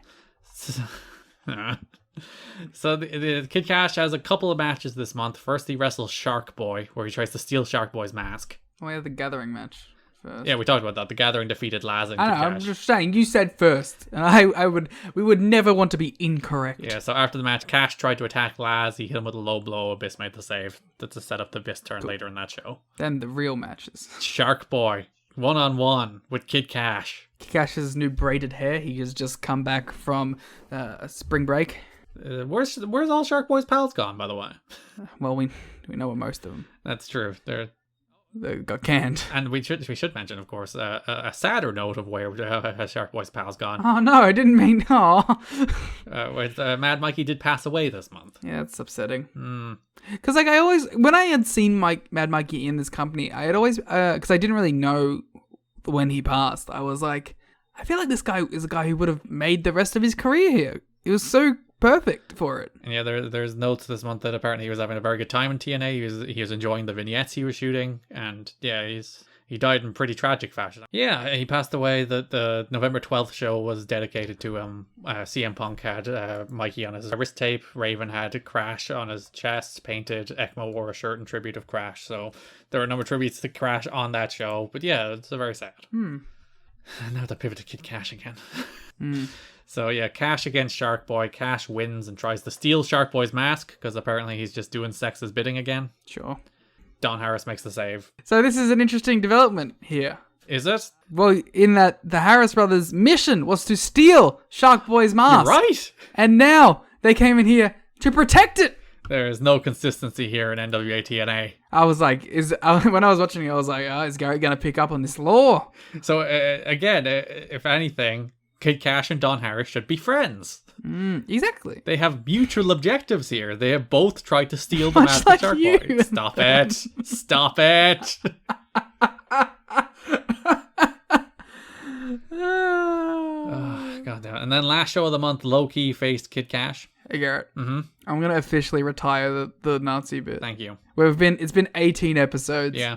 I think I can find some new way to insult you. You can bring it up in like 2 more years and it'll be a callback. I'll bring it up when Exo Lucha launches. Thank you for retiring, calling me a Nazi. Yep. Low-Key, Kid Cash. You want to say a few words? No. Low-Key faces Kid Cash. What do you have to say about this match? I enjoyed Kid Cash trying to go chop for Low-Key and getting his ass kicked. I felt bad for these two. Like everybody else this month. They were trying real hard, but it just didn't. Nothing happened. And a match that I wish I liked more, but it just didn't click. That's everything this month. With me. There's nothing clicked because the crowd are just sleeping. I disagree. Did you see Eric Watts bleed out? That clicked with me. I did like Eric Watts didn't want to say ass again this month. Eric Watts, wholesome guy. Just doesn't want to curse. But But he'll say D-I-C-K and then do a little pose. But he spells it. He doesn't say it, though. He is a fan of spelling out insults. Yeah. Finish is Dad Loki is distracted by Christopher Daniels, who's Sorry? on commentary. Dad? You can't just let me just reset, can you? You have to call me out. We're only 3 hours Which is into funny. this. I just thought you were calling Loki Dad. Loki is distracted by Christopher Daniels, which is where the dad came from. Daniels. Daniels was on commentary. Very good on commentary, by the way. Christopher Daniels is always very good on commentary. I feel like he would be a good commentator if he ever wanted to move in that direction. One day. Actually, I have a Christopher Daniels point. Go on. I feel like this month, he really just kind of settled into his Ring of Honor character. Where he's just like a guy.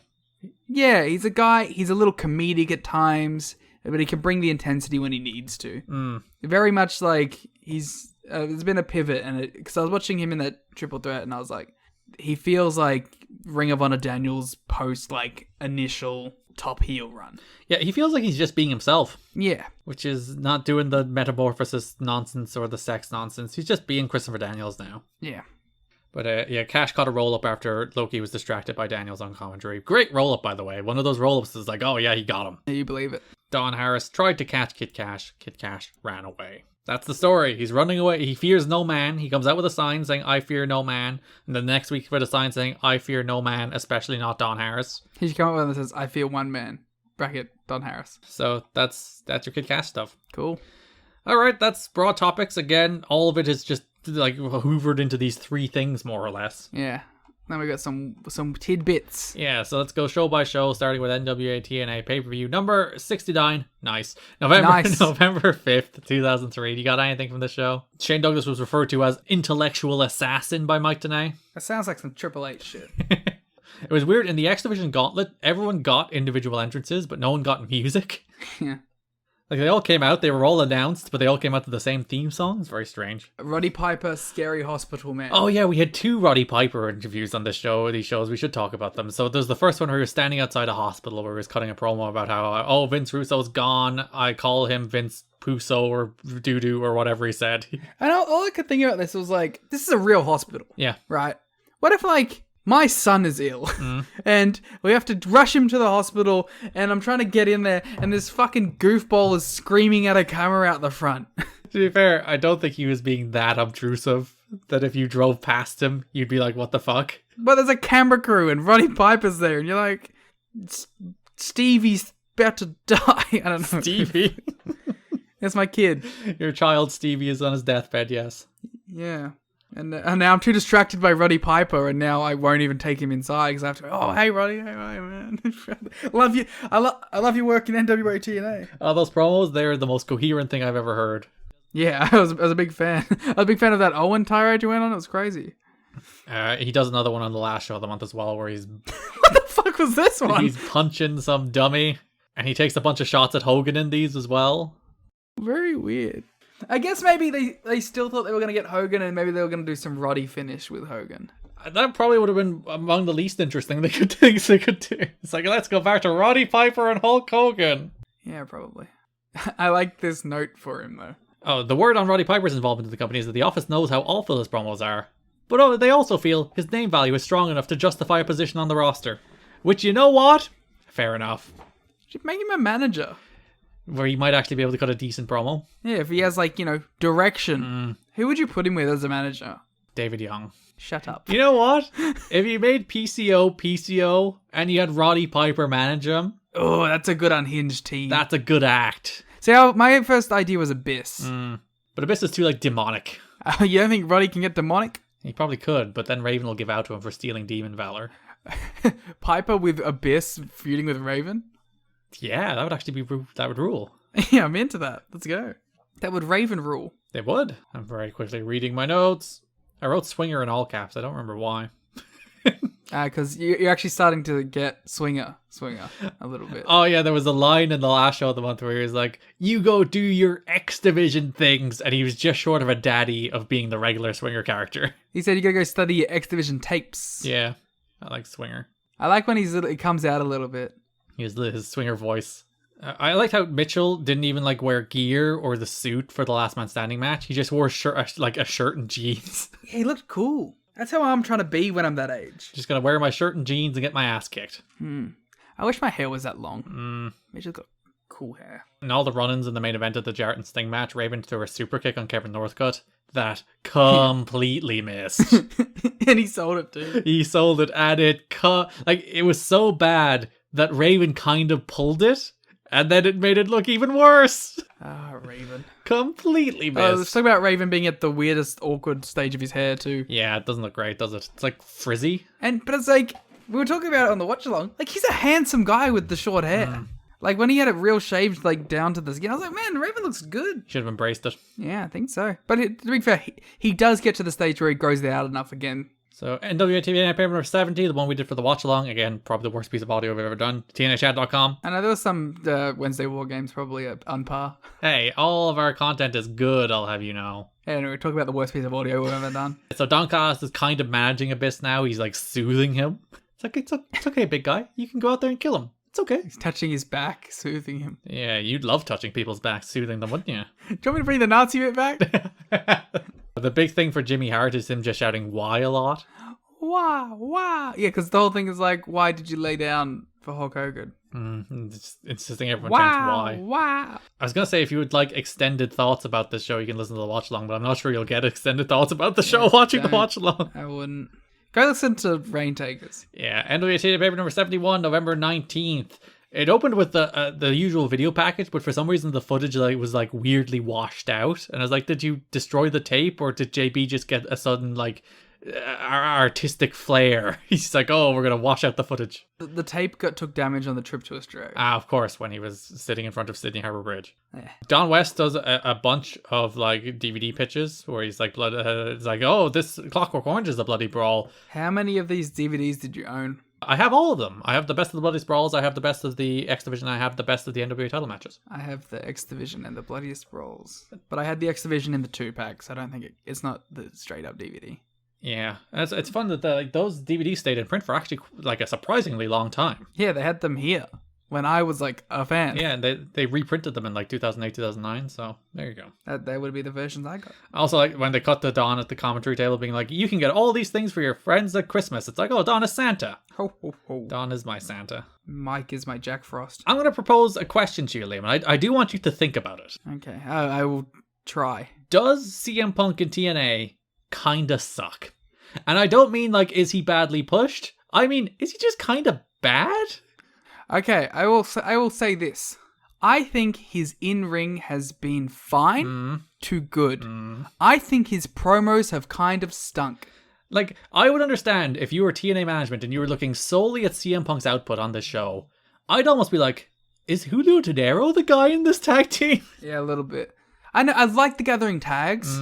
If Punk was getting singles stuff, then I think he would have had a better chance. I've been really disappointed with his character stuff. Like, the actual overarching story I think has been good, but I think his promos have kind of been a little iffy. I think it's just he's not meant for this. Yeah, I'm not sure is it that he's not into it. I'm not sure is it that he doesn't really care about the story with Raven and the Gathering, and it's like a retreat of the stuff he's already done in Ring of Honor with Raven. Also, the TNA stuff's probably just kind of a check for him. Yeah. Like, he's getting his big artistic stuff in Ring of Honor.